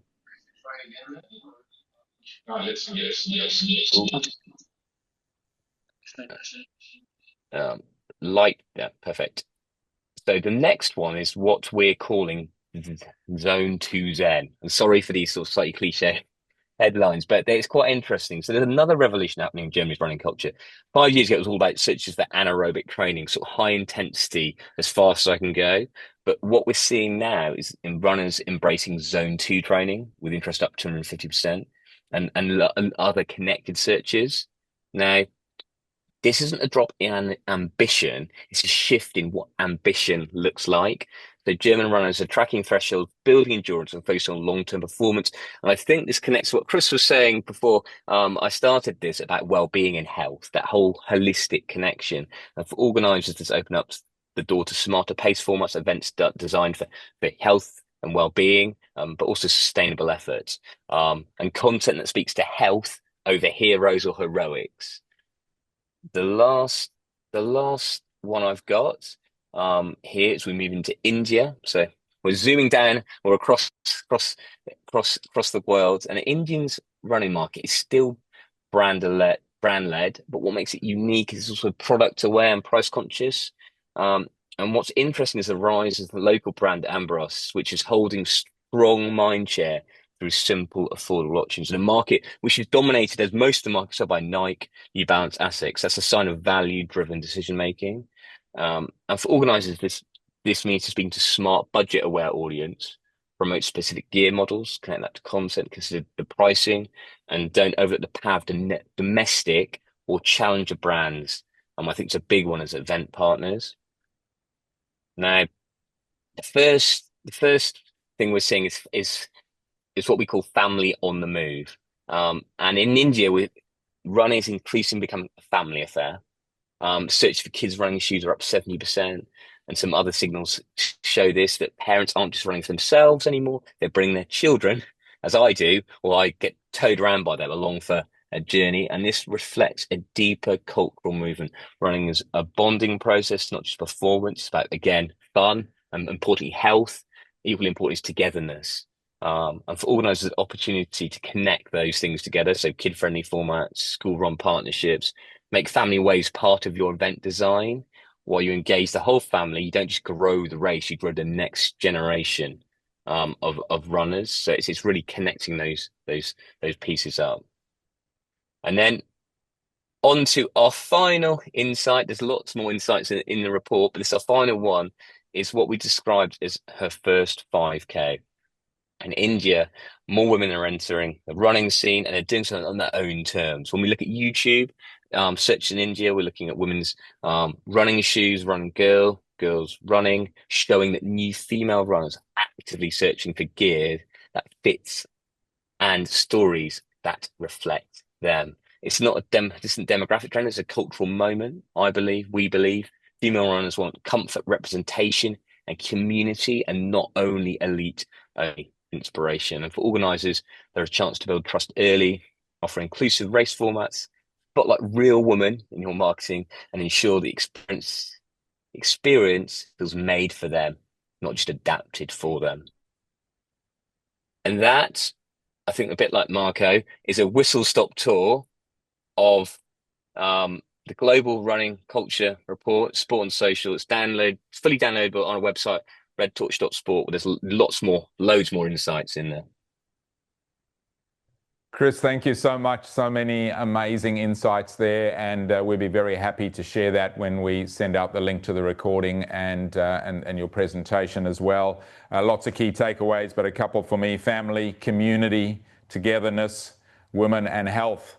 5 of the takeaways, and obviously community and togetherness interlinked there. But yeah, thank you so much for that, and we'll certainly be very happy to share that with everyone who's signed up. And as I mentioned at the top of the show, that was over 500 people from 99 countries. as we move on to our next segment. This is a segment called Driven by Long-Term Health and Wellbeing Visions, a Middle Eastern Perspective. I'm going to stay on the stage and I'm going to be joined by Joseph Rafferty, Major Event Director and Advisor at Ministry of Culture, Sport and Youth, Oman. Hello, Joe. Great to see you. Thanks for joining us. No worries. Good to see you, Chris. Thanks for having me. You made a little guest cameo pop up in the middle of another panel as you joined on, but we've now got you for your panel, which is wonderful. Simon Muller, the CEO and co-founder of Sports Hub Saudi Arabia. Hello, Simon. Great to see you. Hi, everybody. Thanks. And Wissam Tero, Chief Business Officer, Suffix Events, joining us from Kuwait. Wonderful to see you, Wissam. Hello, Chris. Hello, everybody. How are you? Good, alhamdulillah. Wonderful. Maybe let's start with you, Simon. You've been in the region now for 9 years in Saudi, which is a fast-growing market from what we hear outside. What have you seen evolve over the 9 years since you've been there? Quite a lot. Wissam or Simon? Simon. Simon, sorry. I'll come to you, Wissam. Okay. Yes, quite a lot. When I started to work with Saudi, actually 2012, there was not much happening. There was only running groups in Riyadh, in Jeddah, and some hidden ones in compounds. And when I arrived in 2016, it was starting to grow a little bit, but everything was either pretty much hidden in compounds or it was led by government. And what we have now in the time, those 9 years, we are now in a phase where things are shifting from government to groups, and we have seen own groups setting up, especially right before and during the pandemic, that have now hundreds of participants, which was unseen before. So it's a massive change in the market, and everybody tries to keep up with the pace. Fantastic, great to see that. Wissam, let's come to you. What have you seen happen in Kuwait? Obviously, Suffolk puts on a number of big events there, but share with us some of the trends and how you're seeing that going. Yeah, thank you, Chris. Are you hearing me? I can hear you. Yeah. So I have been in the region. I started in 2011. I came to Saudi Arabia. I organized a half marathon. I remember a long time ago, and there were few people running in the city where there is no support from the government and so on. And now, after 15 years, I saw a big involvement of the big community, of the government involved. Now the mass participation become a tool of social transformation in the region, by the way. So the sports now is promoting wellness, inclusion, and civic pride of all the people in the region. If I take an example, the Riyadh Marathon, 4 years ago, they were the participants around 10,000. Last year, they were having around 40,000 participants in Riyadh Marathon. If you take another example in Doha also, Doha, when they started 13 years ago, they were like few people, 200 to 300 participants. Last year, we were organizing the Doha Marathon and we had around 15,000 participants. So the integration is there with the schools, tourism. If you take Doha, they promote Doha as a city of sports, and they are getting all the government, the private sectors being part of the involvement of the mass participation and the sports in the region. Thank you. So you've mentioned that government involvement significantly. Joe, let's come to you. Your big event in Muscat, which has kind of been a catalyst for growth. Talk to us a little bit about the Muscat Marathon and how that's got a balance between Omanans running and expatriates running and tourists coming in to participate about it. Yeah, it's been really interesting, actually, Chris, to see the growth over the last 7 years in Muscat. You know, we've more than doubled the numbers of participants across the distances. But when we look at where the growth has come from, it's come from Omani nationals. So in the event in February this year, we had just over 13,800 entries, and 11,000 of those were Romani nationals. So that's it's a huge percentage of our participants are coming from the local markets, and when we kind of dig into the detail behind it, it's 30% of those participants are female. So we've seen some really kind of interesting trends and I think echoing I think what Simon was saying about Saudi, what we've definitely seen over the last 7 or 8 years around running as a platform in Oman has been kind of communities taking ownership of it. So moving away from being 100% government driven, which is historically, what you would have found. The Muscat Marathon started out again very similar to what Simon was saying in Saudi. It was a lot of expatriate runners running around a golf course. It moved out onto the roads, but really where we're really seeing the aggressive growth is from the local population actively participating, and the knock-on effect that is having to the private sector development in the event space is also really interesting. And so you see quite widely publicized, the visions that the countries in the Middle East have from a government perspective. So that vision presumably still stands in terms of a more healthy population, but the baton's being passed to some degree to the private sector to drive that forward. Would that be a fair comment? Yeah, definitely. I think there was our Ministry of Health put out a report, their annual report last year, and 71% of the spend on healthcare is on non-communicable diseases.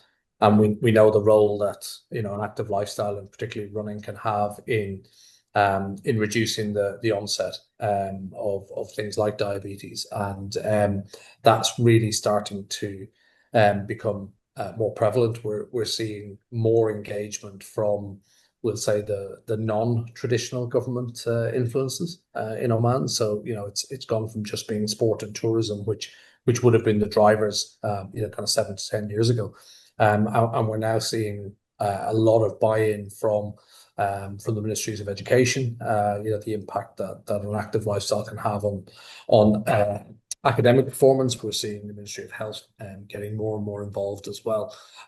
So I think that's really encouraging to see from the government here, that we've seen the growth of the main event itself in Muscat, but how that has stimulated the regularity of participation in an active lifestyle, with running being at the core, and where the benefits are being seen across government. So I think it's overall, I think running is in a really healthy place in Oman, and is only going in one direction.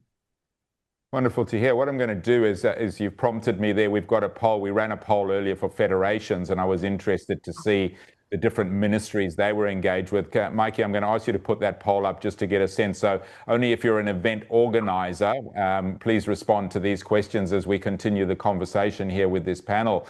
Let's come back to you, Simon. So Joe mentioned there 30% of the population women. I'm interested to hear the demographic. How is that shifting in terms of women, the younger generation of people participating? What are you seeing there from the demographic and the reasons that they're participating as well in terms of health and community and so on? It's definitely more than it was in the beginning, because we also see more events that are not so focused on performance, which was in the beginning a little bit the challenge, that everything was, again, from the federation, a little bit more towards performance. The Riyadh Marathon, Wissam brought up the example. What you can see here is that 80% of the participants are going for the 10 kilometers and shorter distances. And what you can see also is that you have a huge percentage of people walking, which is also a higher percentage of women. So what is very good is that everybody sees the marathon not perhaps like you see it in Europe, as something where you have to perform. It's more like a social event where you can be part of, and everybody is very proud of being part of and shows up his medals. It doesn't matter if they're walking or not. So I think this is very, very good to see that events are not seen today as something that I have to be very fit to participate, which lowers the barrier, obviously also for women. the running groups itself, they're quite social, I have to say. They had a couple of bumps and challenges where some people thought they need to be fast enough to be part of that, but then there was very fast a spin-off which was more social. Obviously, the brands are investing quite a lot. We have New Balance, we have Adidas, we have Carlo is supporting. It's a meal prep brand. So there are quite a lot of brands who are supporting local running groups, and they're all very social, and the social media posting is very social, which is also showcasing that everybody can participate. And what I see is always a lot of women. So I think it's more than the 30%, more towards 40, 45, not necessarily more than 50. But the barrier is very low. And thank you, what about the younger generation? I know there's some WHO data which came out recently show 81% of adolescents, that's between 11 and 17-year-old, are not getting the recommended amount of daily exercise. How are we seeing this, across the region? I'd love to get your take on it, and maybe then we'll move on to Wissam to get his take. But what are you seeing in terms of younger generations getting involved in these not only events but the running groups and sport generally? Well, I can talk about this now for an hour because we are focusing heavily in our company on working with the Ministry of Education, with schools, organizing summer camps and doing after-school programs. The running is not very attractive to the younger generation in Saudi specifically. Even sports, there's not really a proper PE in the schools across public schools, private schools, across the board, and maybe Joe, you have similar problems in Oman. So the school sector is really the place where it should start, but there's a lack of facilities, there's a lack of PE teachers. Still, the majority is assigned and not necessarily qualified as a PE teacher. In private schools, we only have, for some age groups, only one PE session per week, which is not enough. And that there's still, and I think I can say that without hurting anybody's feelings, there's still a communication challenge between the Ministry of Sports and the Ministry of Education. And maybe this is a thing that is happening in governmental sectors many times, that it's a silo situation where everybody's looking after his own problems. But this is a problem that has to be across the board from Ministry of Health, who does a lot of work with the Ministry of Education. But yeah, it's still in a very early stage. Yeah, it's interesting. When I was in Singapore for many years, one of the real changes that happened there was sport getting together with education and bringing school education back, sport back into schools, and that's created a real momentum shift there. Wissam, let's come to you. So we've spoken about challenge in terms of young people. Let's talk about challenges broadly. What are some of the challenges that you see across the region in terms of getting people more active, the health narrative, but also how that might relate to events? Yeah, I think the first challenge that they are facing in the region, which is the climate, which is the weather condition. Yeah. The weather condition here is very hot, and you don't have big time during the year to train outdoor. This is one of the biggest challenge they are facing. So most of the people, they sit indoor where is the air conditioning and so on. You have around 3 to 4 months where you can train outside. And the other months you have, let's say in Kuwait, if we are talking about Kuwait, today is around 47 to 50 degrees. So this is one of the main challenge to train. Is different than Europe, where you have the climate is different. People, they want to train outside because the weather is different and so on. I don't see that the people here in the region, you will have a big number of people who will run the marathon. But you might have a big number of people who will run the 5K and 10K in the future because of the climate. This is one. Infrastructure, if we are talking in the region, in different countries, there is a big difference between the countries here. If you are talking about Emirates or Doha, is different than Kuwait and I think Oman. So the infrastructure here is not ready in Kuwait. Compared to Doha, it's ready there. Everything, all the facilities is available for all people to go to parks on the street. It's safe to walk and run and so on. Different than Kuwait. This is a different, I think, challenge we are facing in Kuwait. But the difference between Kuwait and other countries in the region, the Kuwaitis are more into sports than others. When you go to the statistics of the marathon here in Kuwait, for example, you have a big percentage from Kuwaitis. They participate in most of our events, not only in running, in obstacles events, in triathlon, whatever kind of event. The Kuwaitis, they participate, different than other countries where they rely on the expats to participate. The culture habits, one of the challenges Simon talked about the women participating, and now this is not a barrier for people here in the region, I think, and they are getting involved and being as women part of the running events. Kuwaitis, they don't have this since long time.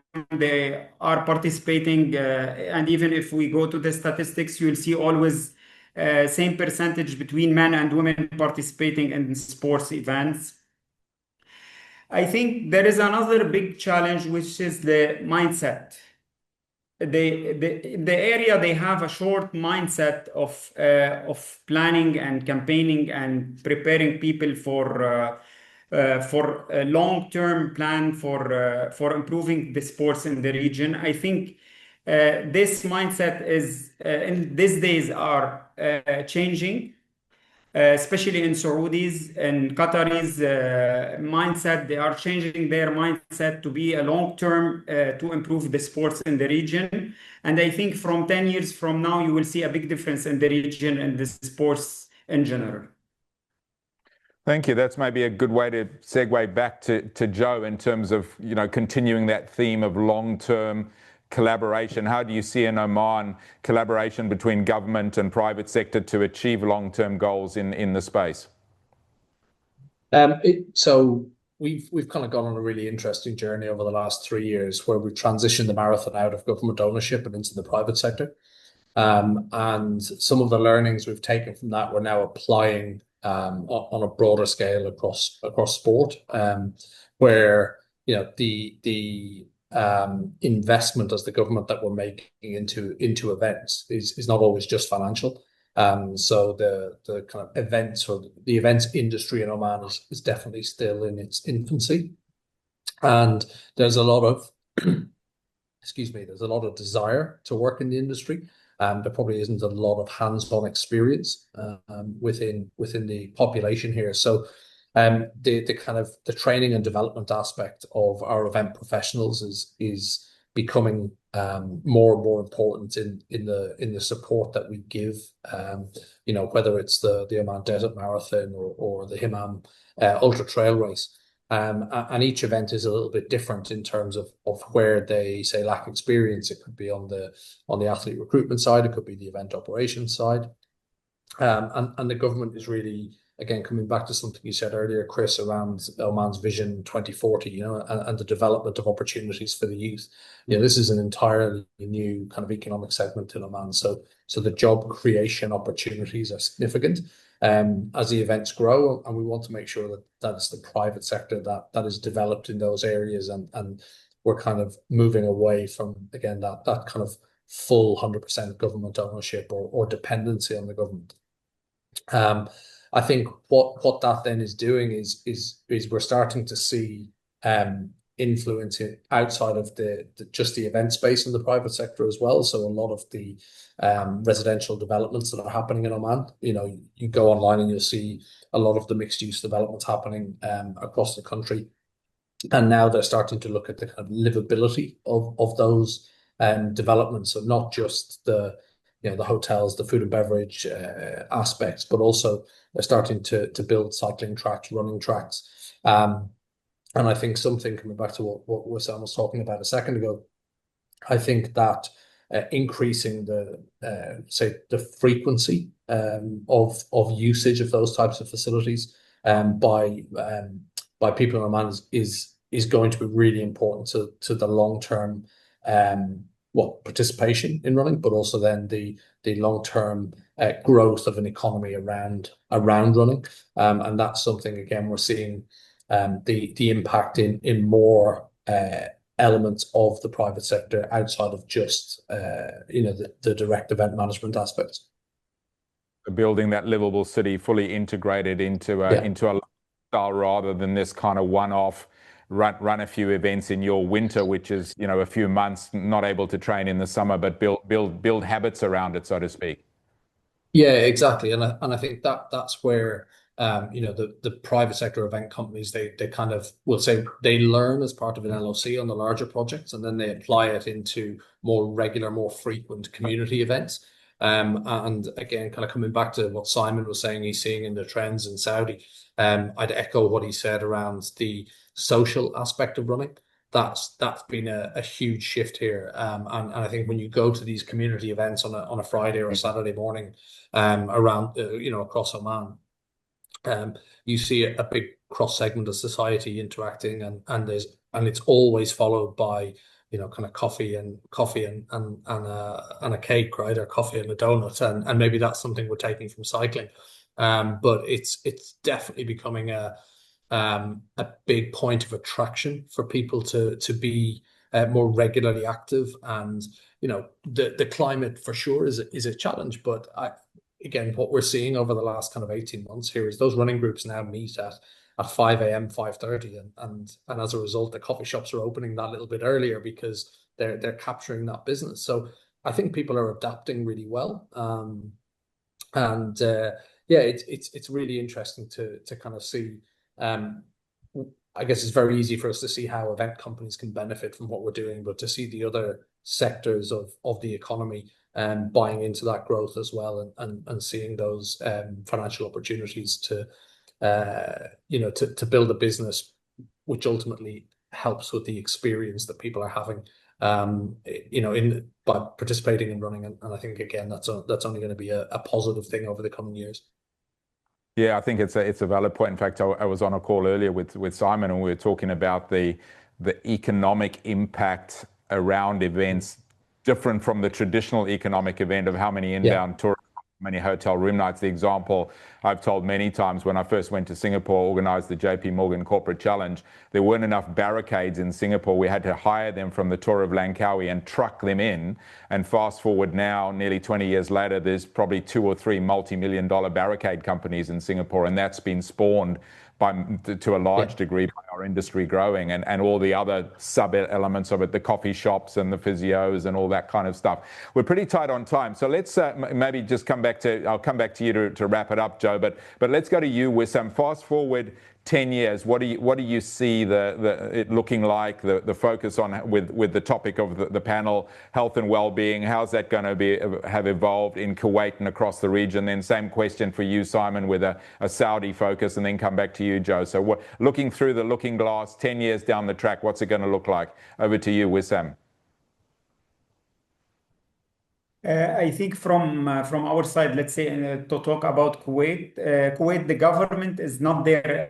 It's not there in this moment. Similar to Saudis or any other country in the region. I think in coming years, the government will be part of all the activities and events here in Kuwait, and Kuwait is following the other countries in the region.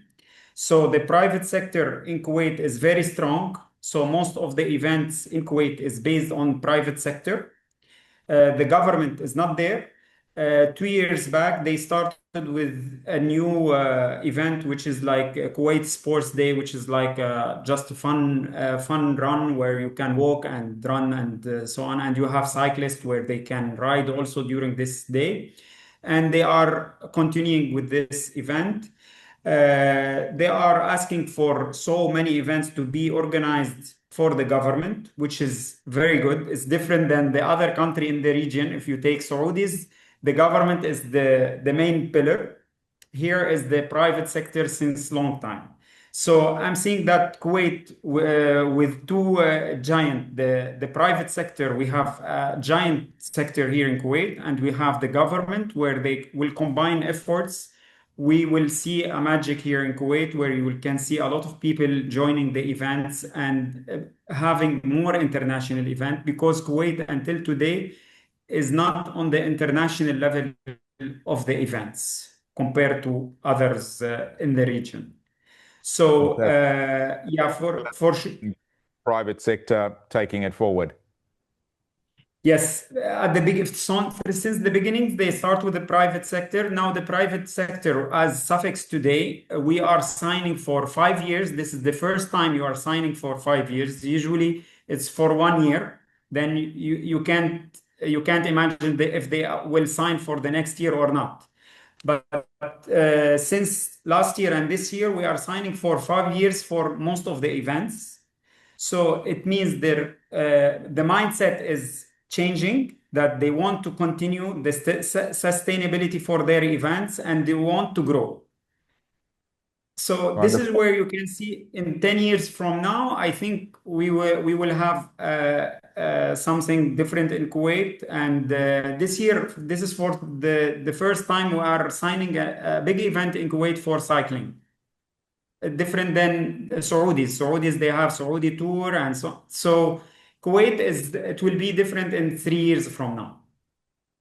Fantastic. Thank you, Wissam. We're getting pretty tight on time. So Simon, maybe about a minute or so wrap up and then finish up with you, Joe, please.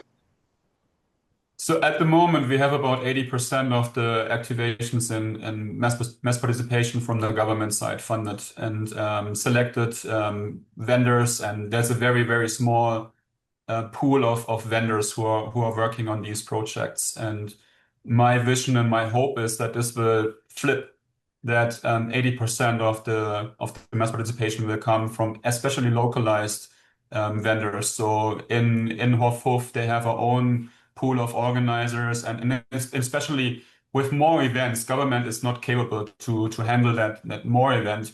We have about 100 running events at the moment in Saudi.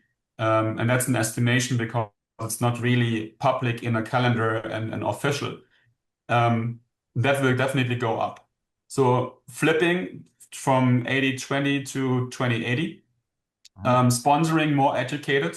At the moment, we have challenges that sponsors don't exactly know what to do with mass participation.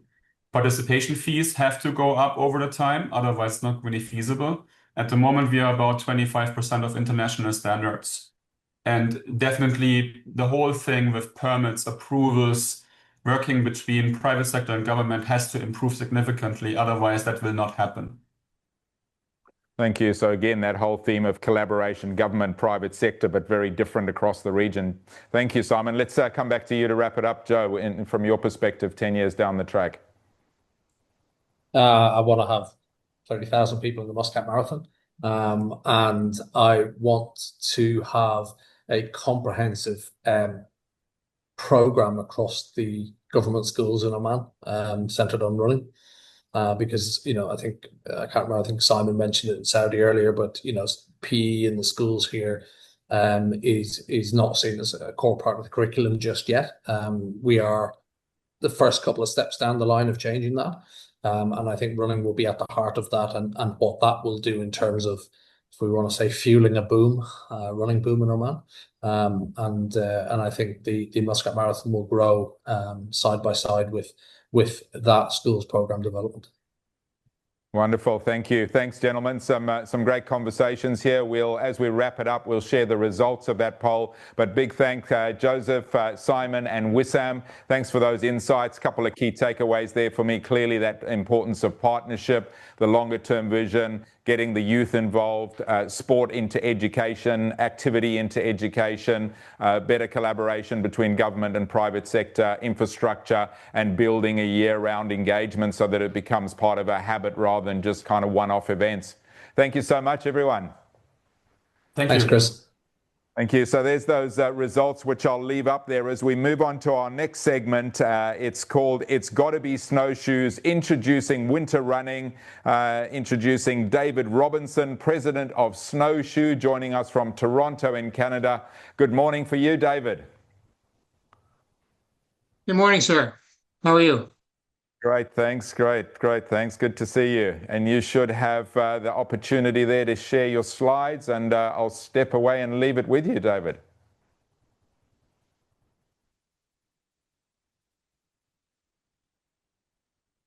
Okay, so I just want to talk to you a little bit about the whole concept of running in the winter. I'm Canadian. We do this kind of thing. There's lots of people who do it.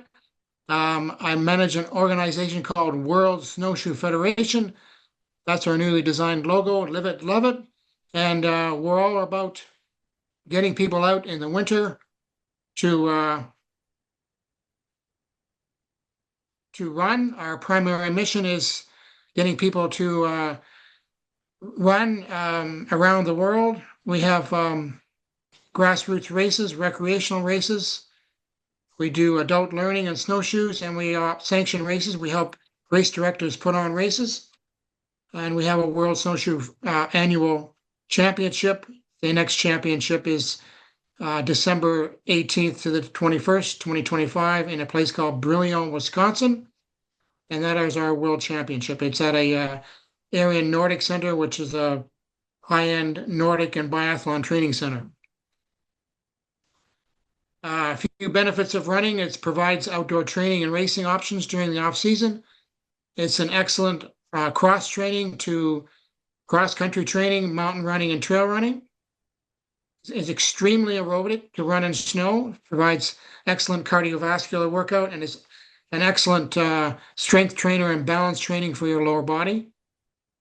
The snow events that we organize typically have an option for running on snowshoes, which I'll show you pictures of that in the next couple of slides. And we also have an option for trail running shoes. So we get people out and running, and the two options of snowshoe running or winter trail snows is similar to cross-country skiing, where we have a classic style and a freestyle. This helps to encourage the participation. We're all about getting more people to do it. So this activity has been around for many, many years. You can see a picture there of a fur trapper, hunter from hundreds of years ago. It was originally used to navigate through deep snow with a heavy pack on. The original snowshoes were made of wood and gut. They're now in the museum. Nobody wears them anymore. Modern snowshoes are very light. They're made of aluminum, titanium, or even there's some plastic ones from a couple of different companies in France. The activity provides excellent cardiovascular benefits and is great training and racing to augment your summer programs. So here's some pictures of some of the equipment that I have I happen to own. There's a variety of optional footwear depending on the trail and snow conditions. As I said, many of the races offer a snowshoe running option and a trail run option. The white pair of snowshoes that I have there in the picture are generally for a groomed trail where the trail has been packed down and good. It's a very, very fast snow, very, very fast shoe, and generally for ungroomed snow. The trail shoe you see at the front of the picture is more for running on very, very icy conditions, or if you want to run in a race where trail shoes are an option rather than a snowshoe. That particular shoe is insulated for warmth. It has a zip-up high-top gaiter to keep the snow out, and has metal spikes in the bottom for good grip. So this type of equipment is available at all of the sports stores in North America, many stores in the European countries. You would be looking at probably $150 to $300 to buy a pretty good pair of snowshoes or trail shoes. So it's all available out there, and it's very, very easy to learn. Put them on and away you go. Got a few statistics here. The World Snowshoe Federation was started in 2010, has been operating continuously since then. We've had many hosting countries and participating athletes over the years from Austria, Argentina, Brazil, Canada, that's me, Denmark, Finland, France and Germany, India, Japan, Norway, Spain, UN, Sweden, and USA. All of those countries have hosted championships and send racers to the championship. Our next one is in Brillion, Wisconsin, in USA. Some of the typical numbers: a local grassroots race would see anywhere from 50 to 150 people. A national event, I hold a national event here every year. The next one is in just outside of Toronto in 2026. National events will see 100 to 200, and the international events will see 200 to 600. The next international championship is in Brillion, Wisconsin, USA. It's December 18th.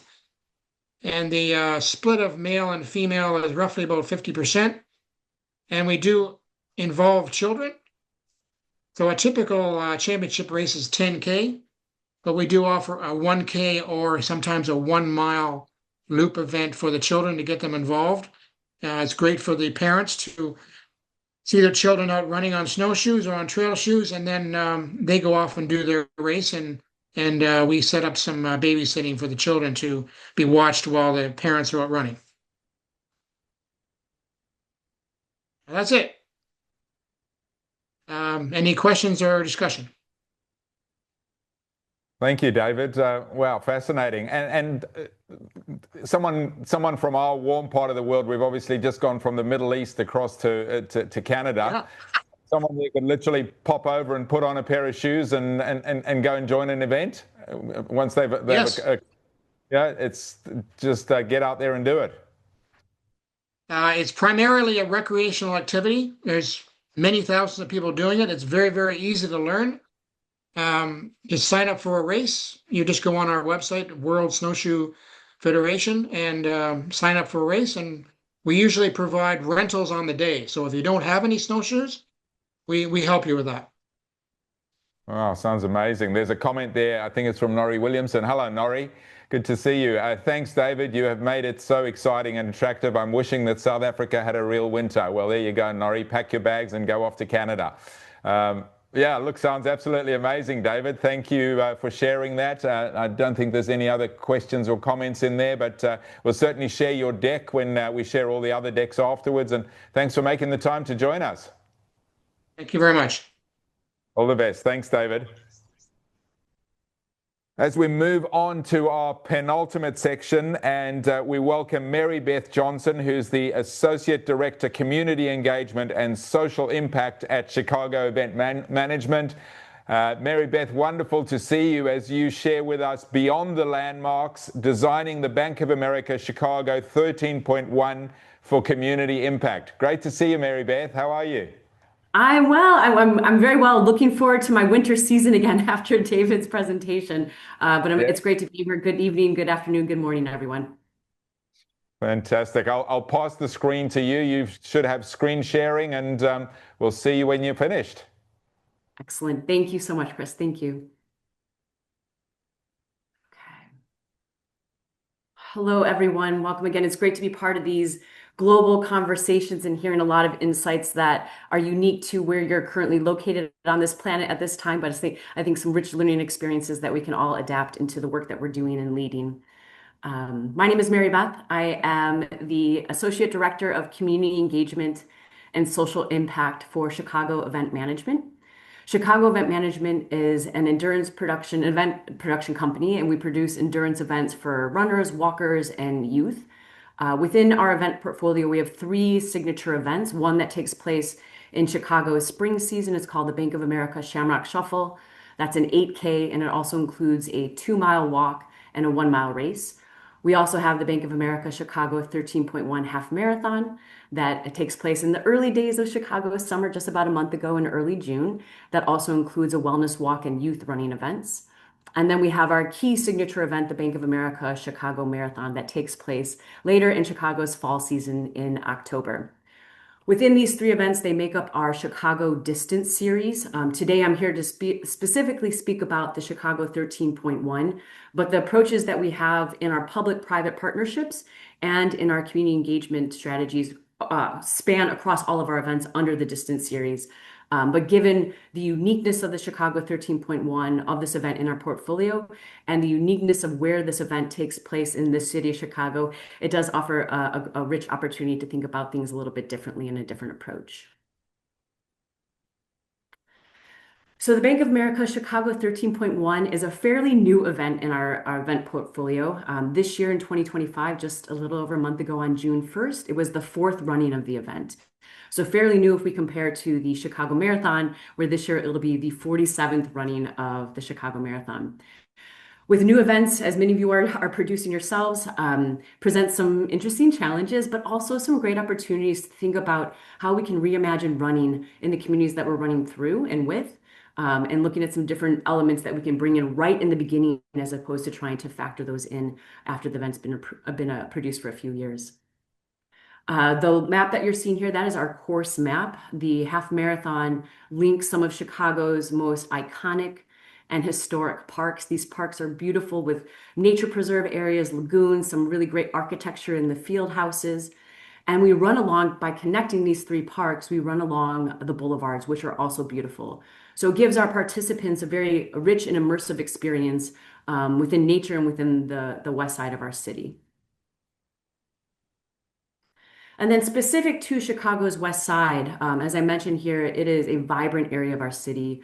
The beautiful parks that they have, rich, fascinating history, unique and diverse culture and ethnicities that are represented. But the both and here, it is a part of our city that has been historically disinvested and under-resourced for many, many, many years.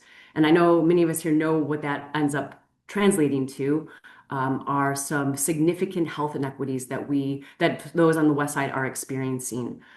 So when there's lack of investment in economic opportunity and mobility, when there's lack of investment in education and healthcare, what we see then are those health disparities. So those social determinants of health are really impacted here. The map that you're looking at here on this slide is the distance between two different neighborhoods in the city of Chicago. One being a neighborhood called the Loop, that's more of our central business district, the downtown area, and the other neighborhood being Garfield Park. Garfield Park is one of the neighborhoods and parks we run through for the 13.1. It's the hub, the center of the event. The start and finish and race day festivals are there. So between the distance between those two neighborhoods, it's approximately 6 miles, a little over 9 kilometers. Not a big distance, but within that distance, there is a significant life expectancy gap, nearly 20 years. So life expectancy of the Loop is about 85 years old for the city. The life expectancy in Garfield Park is down to 69 years old. So certainly a lot of challenges that are part of this area of our city, which then require a unique approach to our partnerships. One of the big things that we bring to our public-private partnerships is building trust, really spending a lot of time over and over again, significantly investing our time and resources into building trust. And I'll talk a little bit about that here in a moment. Our partnerships also have a lot of conversations around safety, safety of our participants. So with lack of investment in resources, there are higher rates of crime and violence in this area of our city. So we talk about the safety of participants, but also just better understanding the cultural context and the safety of residents that live there. What are their day-to-day lives like? In addition to that, there are some of the most profound and prolific community organizers that are tirelessly working to end that violence and work against that as well. Other parts that we have in these specific conversations with our partners is the active and ongoing engagement. So we're not just working with the community on the west side leading up to race week, but certainly year-long active engagement, which means that I am very much looking to the holiday that I have planned at the end of this month, but it is ongoing year-long community conversations that we're having, and I'll talk about that here in a moment. Within our community engagement strategies, again, it's strategies that span our entire event portfolio, but specific to the 13.1, working closely with the community is critical to the event's not only success, but the sustainability of the event. We have ongoing community conversations. You'll see this picture here, and it is featured our CEO, Mike Nishi, who I know is on the call, and our race director, Carrie Pankowski, some of our other staff, and Westside community members. So we host ongoing community conversations to provide a pathway to share input, feedback, questions, whatever it might be. We see runners coming to these conversations. We see folks that running has not been part of their fitness journey, but are curious about this event. So really bringing the community in as a partner. We also talk a lot about in these conversations the collective social impact goals, some things that folks have already talked about already in terms of health and wellness. What does that health and wellness impact look like on the West Side, and how can this event support it? We also look at the economic impact. We have a charity partner program for this event. Unique to this event is that all of the nonprofit organizations that are part of this program directly serve and impact the West Side. So all the money raised, over $250,000 from this year's event, will stay and support the West Side, which is really important. We're also intentional about how we hire event staff, not only for that economic and job opportunity for that individual, but helping to build the pipeline of our running industry, especially at that local level. And then the other piece too is talking more broadly about shifting the narrative. There are many of our participants right now that come to this event. This past year, we had over 9,500 are not from the West Side. And this might be the first time arriving on the West Side. What they hear and see might be very different from what they actually experience when they're there. So helping to reshape and shift that narrative of the West Side as well.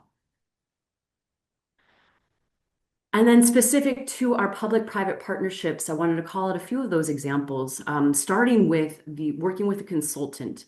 2 years ago, CEM realized that some of this work in-house, we don't have this expertise. And so we wanted to work with a consultant, not only in community engagement and government relations, those are important. We could have hired anyone in that space. We could have worked with any agency partner in that space. There's a lot of them in Chicago, but we were very intentional to work specifically with someone who has nearly 10 decades of experience working on the West Side.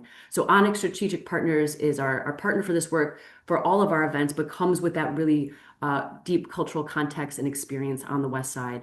That has helped to build the trust. That has helped open up doors for us. Onyx Strategic Partners also has extensive experience in government relations and lobbying. So being able to have those conversations with elected officials, I'll speak to here in a little bit, has been really helpful coming alongside Onyx in that way. If you're looking for consultants, I highly recommend finding folks that really have that unique cultural context experience and the skill set that you're in need of to support your events. We also work a lot with elected officials, as many of you do as well. Within Chicago, we have areas of the city that are broken up into wards that are led by alderpersons. So where the courses run through, we work very closely with those alder people. We work with city officials like our mayor's office, and then at the state level too, state representatives, depending on where the districts are at, usually working with the ones that are most closely impacted by our events. Also with the City of Chicago, our city agency partners. So that's partners everywhere from streets and sanitation to the police, the fire department, to the Office of Emergency Management and Communications, to the Park District.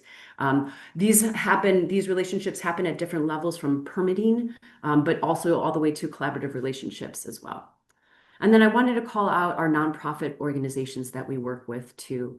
Very much grassroots, local level, community-based organizations. The value we see in working with them that have direct impact on the West Side is that we can learn from them. We can learn from their experiences and the work that they're doing and bring them into our event as leaders at the table as well. And then specific to our partnership strategies within these public-private partnerships, there's 4 different ways that we approach them, and maybe you do the same. They're pretty simple to work with, and what outlining it in this way helps us understand where our time needs to be invested and our resources as well. It goes from maybe a least amount of time and resources needed to more time and resources needed as I go through these. The first stage would be informing. So an example of that with our partnerships is providing street closure information and event details to our elected officials. Working with the elected officials, it's of a varying degree. Some are incredibly active in their community.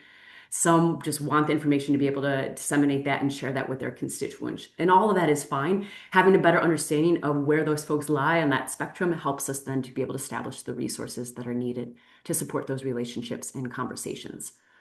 And then, as I mentioned, working with Onyx Strategic Partners, consultation, helping us come up with a long-term, short-term plan of where we need to invest our time, who we should be speaking with, When we host those community gatherings, we look not only of who showed up, who's in the room, but who's not there, what voices and perspectives are not being represented. So working on that consultation basis to help build that out. And then collaboratively, we work with agencies like the Park District and the Police Department at that higher level, the structural infrastructure level, right? Permitting, what support do we need on race day? But at that grassroots local level, working more collaboratively within this West Side, the police and the Park District have unique programming offerings that are happening for community input, for buy-in, for getting folks out to the parks, for getting families involved as well. So what programs are they offering that we can come alongside and collaborate with? And then the last piece, empowering. An example I have is one of the nonprofits we work with called Breakthrough, that's based out of Garfield Park.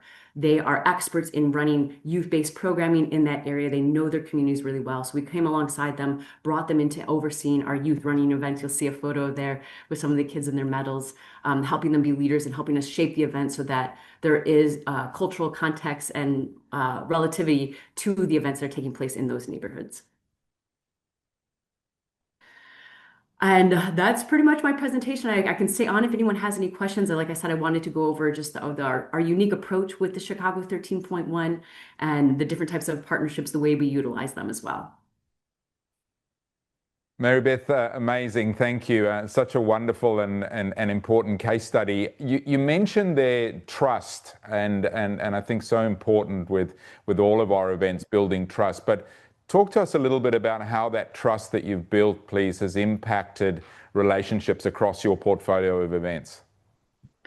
Yeah, we come back to this motto in our community engagement work of nothing about us without us. So even building trust, for example, with our running community, that we see our runners within the Chicagoland area, specifically on the local level, not only as participants, but if we're creating an event, if we're changing a part of our event and we don't have that input, we're missing out on something, right? It's an event that's going to be impacting them. So bringing folks into the conversation and knowing that they had a seat at the table is one way that we're building that trust. In addition to that, not only we're listening, we're taking that feedback and we're implementing it as well. Everyone can listen, but what are you doing with that information as well? Yeah, and I think the point that you make about that, which I think can be missed in the busy industry that we're in, is how important it is for it to be ongoing. It's not just 2 months before the event, I come and connect with you, but this opportunity, if you can, to build that ongoing year-round engagement and tough, easy to say, but sometimes tough to do, but it delivers in volumes, doesn't it? Oh, it definitely does. And it's finding ways to be sustainable with it too. So recognizing where those high moments are in the season where you can show up and come alongside different organizations and events, but it does go a long way. Wonderful, Mary Beth. Thanks so much again for making the time. Thanks for sharing those wonderful points, and all the very best. Enjoy your break. Thank you. I will. Thank you, everyone. Thanks. Bye-bye. Folks, as we get to the final lap, and I know many of you are hanging out for this because it's important from an event organizer perspective, the label implications, and delighted to welcome someone who should need no introduction, Alessio Punzi, Head of Running and Mass Participation from World Athletics, and he's going to give us a preview of the 2026 label road race regulations. Alessio, are you with us? Here he comes. I certainly am. Hello, Chris, and thanks everyone for staying the distance. We are already, 15 minutes past the women's marathon, the current women's marathon world record. So it's definitely more than a marathon, almost a 50K label. And this reference is not random because the regulations that we're now going to present, thanks, Chris, do make a mention to the 50K. I'm gonna try and share my screen. Thank you, Chris. This is a preview of the 2026 Labor Road Race program. And why is it a preview? Because formally these aren't approved yet. As with every summer, as with every cycle of labels, the approval happens at the summer council meeting of World Athletics. But this year, since it's going to be in Tokyo on the occasion of the World Championships, it will be later than usual. And we thought it would be a better idea to share what we can share at this stage rather than having everyone wait until the end of September, for the precise reason that race organizers and athletes should know the rules of the games, the mechanics of it, and what to expect, by when to score points, how many participation points for the races. So better to share what we have now. At the end of it, I will also give you a full overview of the timelines that will lead to the formal application, to the formal approval. Some of these slides I have shared previously, but as I assume there will be people who see this for the first time, bear with me if I'm repeating. The labor regulations are a bit of a special document because they define the rationale of World Athletics involvement in the non-championship space. But from a rules and regulations standpoint, they are part of the broader regulations that we have for road races and invitational meetings, just like Diamond League, World Indoor Tour, you name it. And the objectives of the programs are basically to create value for race organizers, which means also different things depending on how developed, how big the race is, how financially dependent on government subsidies the race is. Reinforce the integrity of the sport by generating resources for anti-doping and crucially deciding how to spend this money for anti-doping. And thirdly, to encourage investment in elite competitions. Mainly race organizers most race organizers would like to think would still do an elite race irrespective of what World Athletics says, but through the requirements of the label program, some who might not necessarily do it are encouraged to do that to be able to clinch the top labels.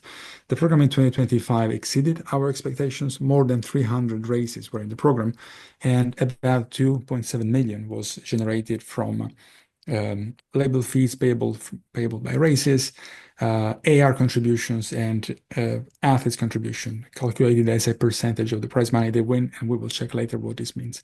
For 2026, by the way, on top of these 2.7 million, there are also contributions that 4 shoe companies are currently paying. These are ASICS, Nike, Adidas, and On Running. These companies understand how important it is to contribute to the integrity of the system, and thanks to the leadership and stewardship showed at the beginning of this program several years back by the World Marathon Majors, and then progressively by an ever-increasing number of race organizers, we are now in a position in which everybody really understands how crucial, how central this program is for the long-term credibility of the sport. For 2026, we are kind of forced to refocus a bit on quality more than just quantity, because yes, it's beautiful to have 310 races, but it comes with challenges, not as much from a technical oversight standpoint, because most of these races, it's your race, not ours, so you know how to do it. But from a sheer anti-doping management standpoint, the more the races that fall under the jurisdiction of World Athletics and AAU, and the more complex it is. So we made the conscious decision to increase some fees for the basic labels, as we will see in a few slides. That is why. And also, these regulations introduced for the first time some easier pathways for races in areas, in continents where currently there are no platinum label marathons, to do so, to achieve it slightly more easily. Diving now into the specifics of the eligibility criteria for gold and platinum races. Remember that for elite and for basic label road races, there aren't really any eligibility criteria. Any race that has been existing for at least 2 years, with exceptions, can apply for a basic or for an elite, World Athletics elite label. But when it comes to gold and platinum, there are stricter eligibility criteria. The most important one is that we have capped. We had to cap the number of gold labels in the marathon at 27. Last year was formally at 25. This year, actually, it was formally at 25, but due to a couple of exequos and to the fact that we hadn't calculated that, we hadn't factored in the fact that between the time of publication of regulations and the end of the year, other races were going to hit the numbers that our regulations required. We ended up with a higher than anticipated, higher than expected number of gold label races, which is good and better at the same time, because yes, it speaks volumes of the appeal of the program and of the health of the sport. But at the same time, if one of the goals of this program is to create a coherent competition structure, we have to be realistic there about preserving the shape of the pyramid, so to speak. So there shouldn't be too many races at the top. So cap at 27. for marathons. There is no cap for non-marathons and for single-sex marathons. There are a few in Japan. To be eligible for gold labels in 2026, the minimum participation score needs to be 20 minimum. It was 10 in 2024 for 2025. As last year, the top 20 takers for gold labels will be based on how many years they have been in the calendar with a gold label, precisely because we don't want to kick out any race, of course. So there needs to be a consideration for races that have been consistently investing money and supporting the program. The other 5, 21st to the 25th, are based on the prize money that, when applying, races will put on offer for 2026. And additionally, up to 2 gold labels will be awarded to marathons who are not gold label marathons in 2025, based on the result score of 2025, and they will be able to pay only elite label tier fees. And the reason for this is that we have seen that there are maybe 3 or 4 marathon races that choose not to be gold label, but in terms of elite, in terms of quality of the elite race, they really should be gold label. So by creating this system, we're enticing them to enter and therefore offer more credibility to the ranking system. Think of races like typically Seville. Seville is a good example that we always make. It's a very fast race. Lots of elite athletes like to go there and run fast times, even if they don't finish in the top 5. Their event should be gold. So by introducing these regulations, we make it slightly easier for up to 2 races to get the gold label. When it comes to platinum, again, we are capping also this number. However, we are increasing it by 1 in recognition of the high interest that exists. And we can't a priori shut the door to new entrants. However, like in the past, the system does protect marathons that have been consistently organizing great competition. So 10 of these 13 slots will be reserved to the races that have performed at the top of the sport in the final 3 years. So essentially the same concept as 2025. And the 3 final slots will be assigned based on prize money expectations, which benefits the athletes even more.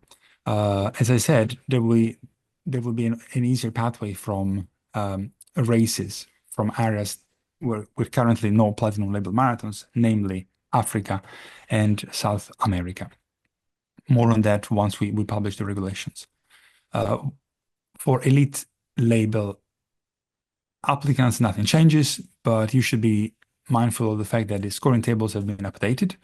So I don't expect you to read this tiny font on this chart, but this is to say that if you're applying for an elite label, when you consider the athletes to invite, be mindful of the fact that, especially in the longer distances, the goalposts have shifted a little bit.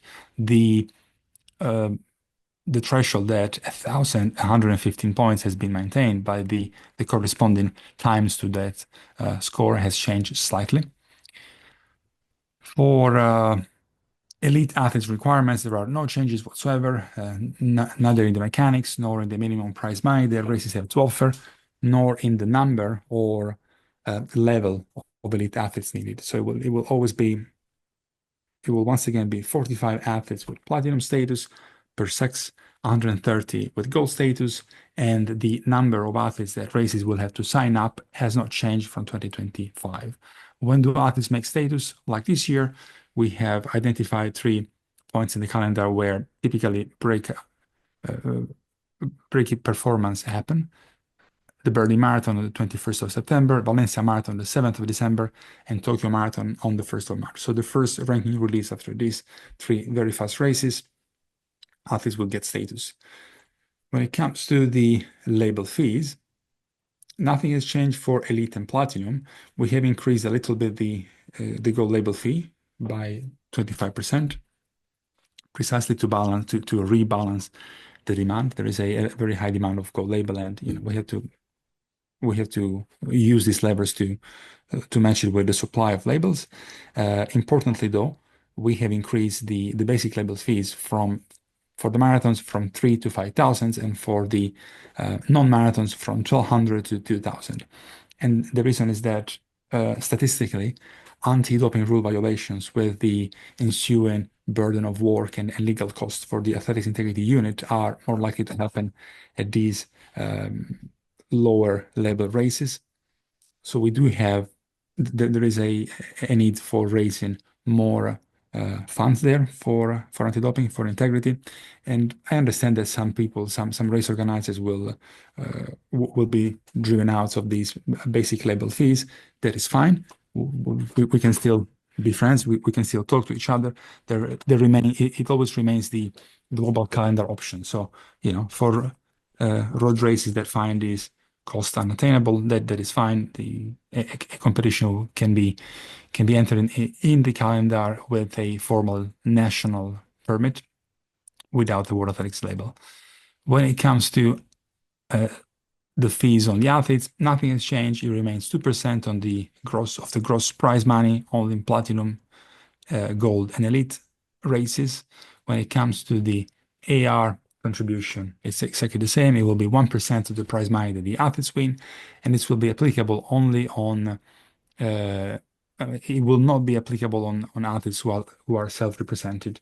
Let me remind everyone that as per recent World Athletics AR regulations, no race organizer can work with unauthorized athletes representatives. So either an athlete is represented by a World Athletics authorized AR or by their national federation or self-represented. Every other instance makes the event organizers non-compliant with the World Athletics regulations. In competition, drug testing, 0 changes. These are the numbers of tests that race organizers will have to provide, the number of samples that they will have to collect. As with previous editions, there will be a number of pre-competition tests that platinum label races need to do. For non-platinum label races, this possibility also exists, but only when it's mandated by the athletics integrity unit, which checks entry lists, and it will be their call whether or not the event needs to do any pre-competition testing, and it will not be at the race organizer's charge. We need to take a slightly stricter stance this year on the obligation for label road races to have World Athletics accredited medical directors. These courses are free of charge, and all medical directors need to do is to take at least one of them every 3 years. Our health and science department typically offers 4 to 6 courses a year. Those 2 that you see on the screen now are the remaining ones for 2025. There will be more coming up. Actually, I believe there will be a third one at the end of this year. So if you're applying for a platinum or for a gold label, and we don't have any proof that your medical director has obtained this certification, the application cannot advance. One thing I forgot to mention earlier, we also will take a stronger stance when it comes to unpaid fees. We're quite happy with that, with the compliance of the vast majority of race organizers here. But as the application phase is open and it will be online, once again, we will not be able to process any applications from races with outstanding payments to World Athletics. I said earlier that I was going to give you the timelines of what's coming up next. This is probably the most boring bit of the whole presentation, but just so that you get the full picture, there are 2 advisory bodies that need to check and vet the draft regulations.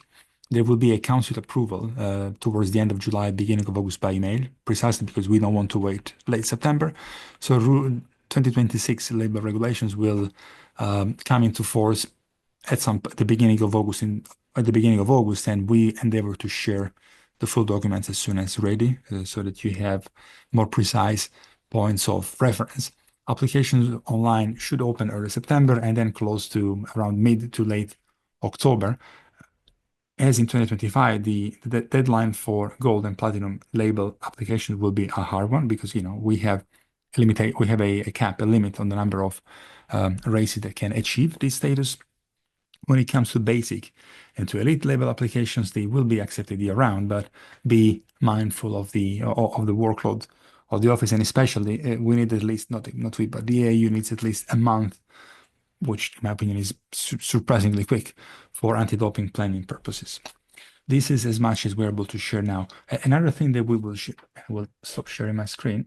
I don't know if in the next road race webinar or in an ad hoc session, we're going to have the athletics integrity unit providing detail of how, just like they do every year, providing detail of how the funds are used, what the testing figures from 2024 and 2025 are.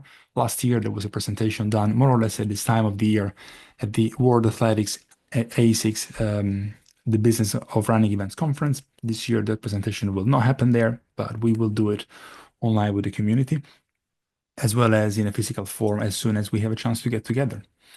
With this said, Chris, back to the studio. Thank you. Thanks very much, Alessio, and thank you for everyone who stayed the distance. I've got one quick final announcement, just a quick flash here, going to bring the screen up. MPW 25, our 10th edition, is going to be taking place in Ho Chi Minh City. This will be the third time we've been in Ho Chi Minh City, 4th to 5th of December. As I mentioned, our 10th anniversary, and in recognition of the massive support we've had over the 10 years, we're making it invitation only. So first opportunity for those that have supported us over the 10 years, but we will certainly have the opportunity, if you want to be invited, for you to apply. The link is in the chat now. So if you would like to be considered to be invited to join us in Ho Chi Minh City from the 4th to 5th of December, please click on the link. We've had a huge response already since we announced this about 10 days ago. We haven't announced the full theme yet, but it's going to be very much about a topic that's popped up many times tonight, and that's about health and well-being, and the opportunity that it presents to our industry is going to be the centerpiece of discussions. But now if we can take that down there so I can get back on the full screen. A big thank you again to Alessio, Natasha, who's done a huge amount of work behind the scenes in terms of helping pull this program together. A huge thanks to our speakers, to all of those of you that have stayed the distance and signed up. As I've said a few times, we had over 500 people registered. Close to our record. I think our previous record is something like 512. We need to do a full check of what we finally ended up in. 99 countries represented. It's been a big show, lots of information which we will make available, the recording and the presentations, and we will most likely be back to you again with the final webinar of the series in October. We'll get back to you with those dates in due course, but once again, thanks to everyone. Good night, good day, or good morning, wherever you're joining us from. And we'll look forward to joining you again and seeing you again in October. And I'm sure we'll cross paths with many of you in between times. I'm Chris Robb, CEO and founder of MPW, signing off. Thanks so much for your time and support.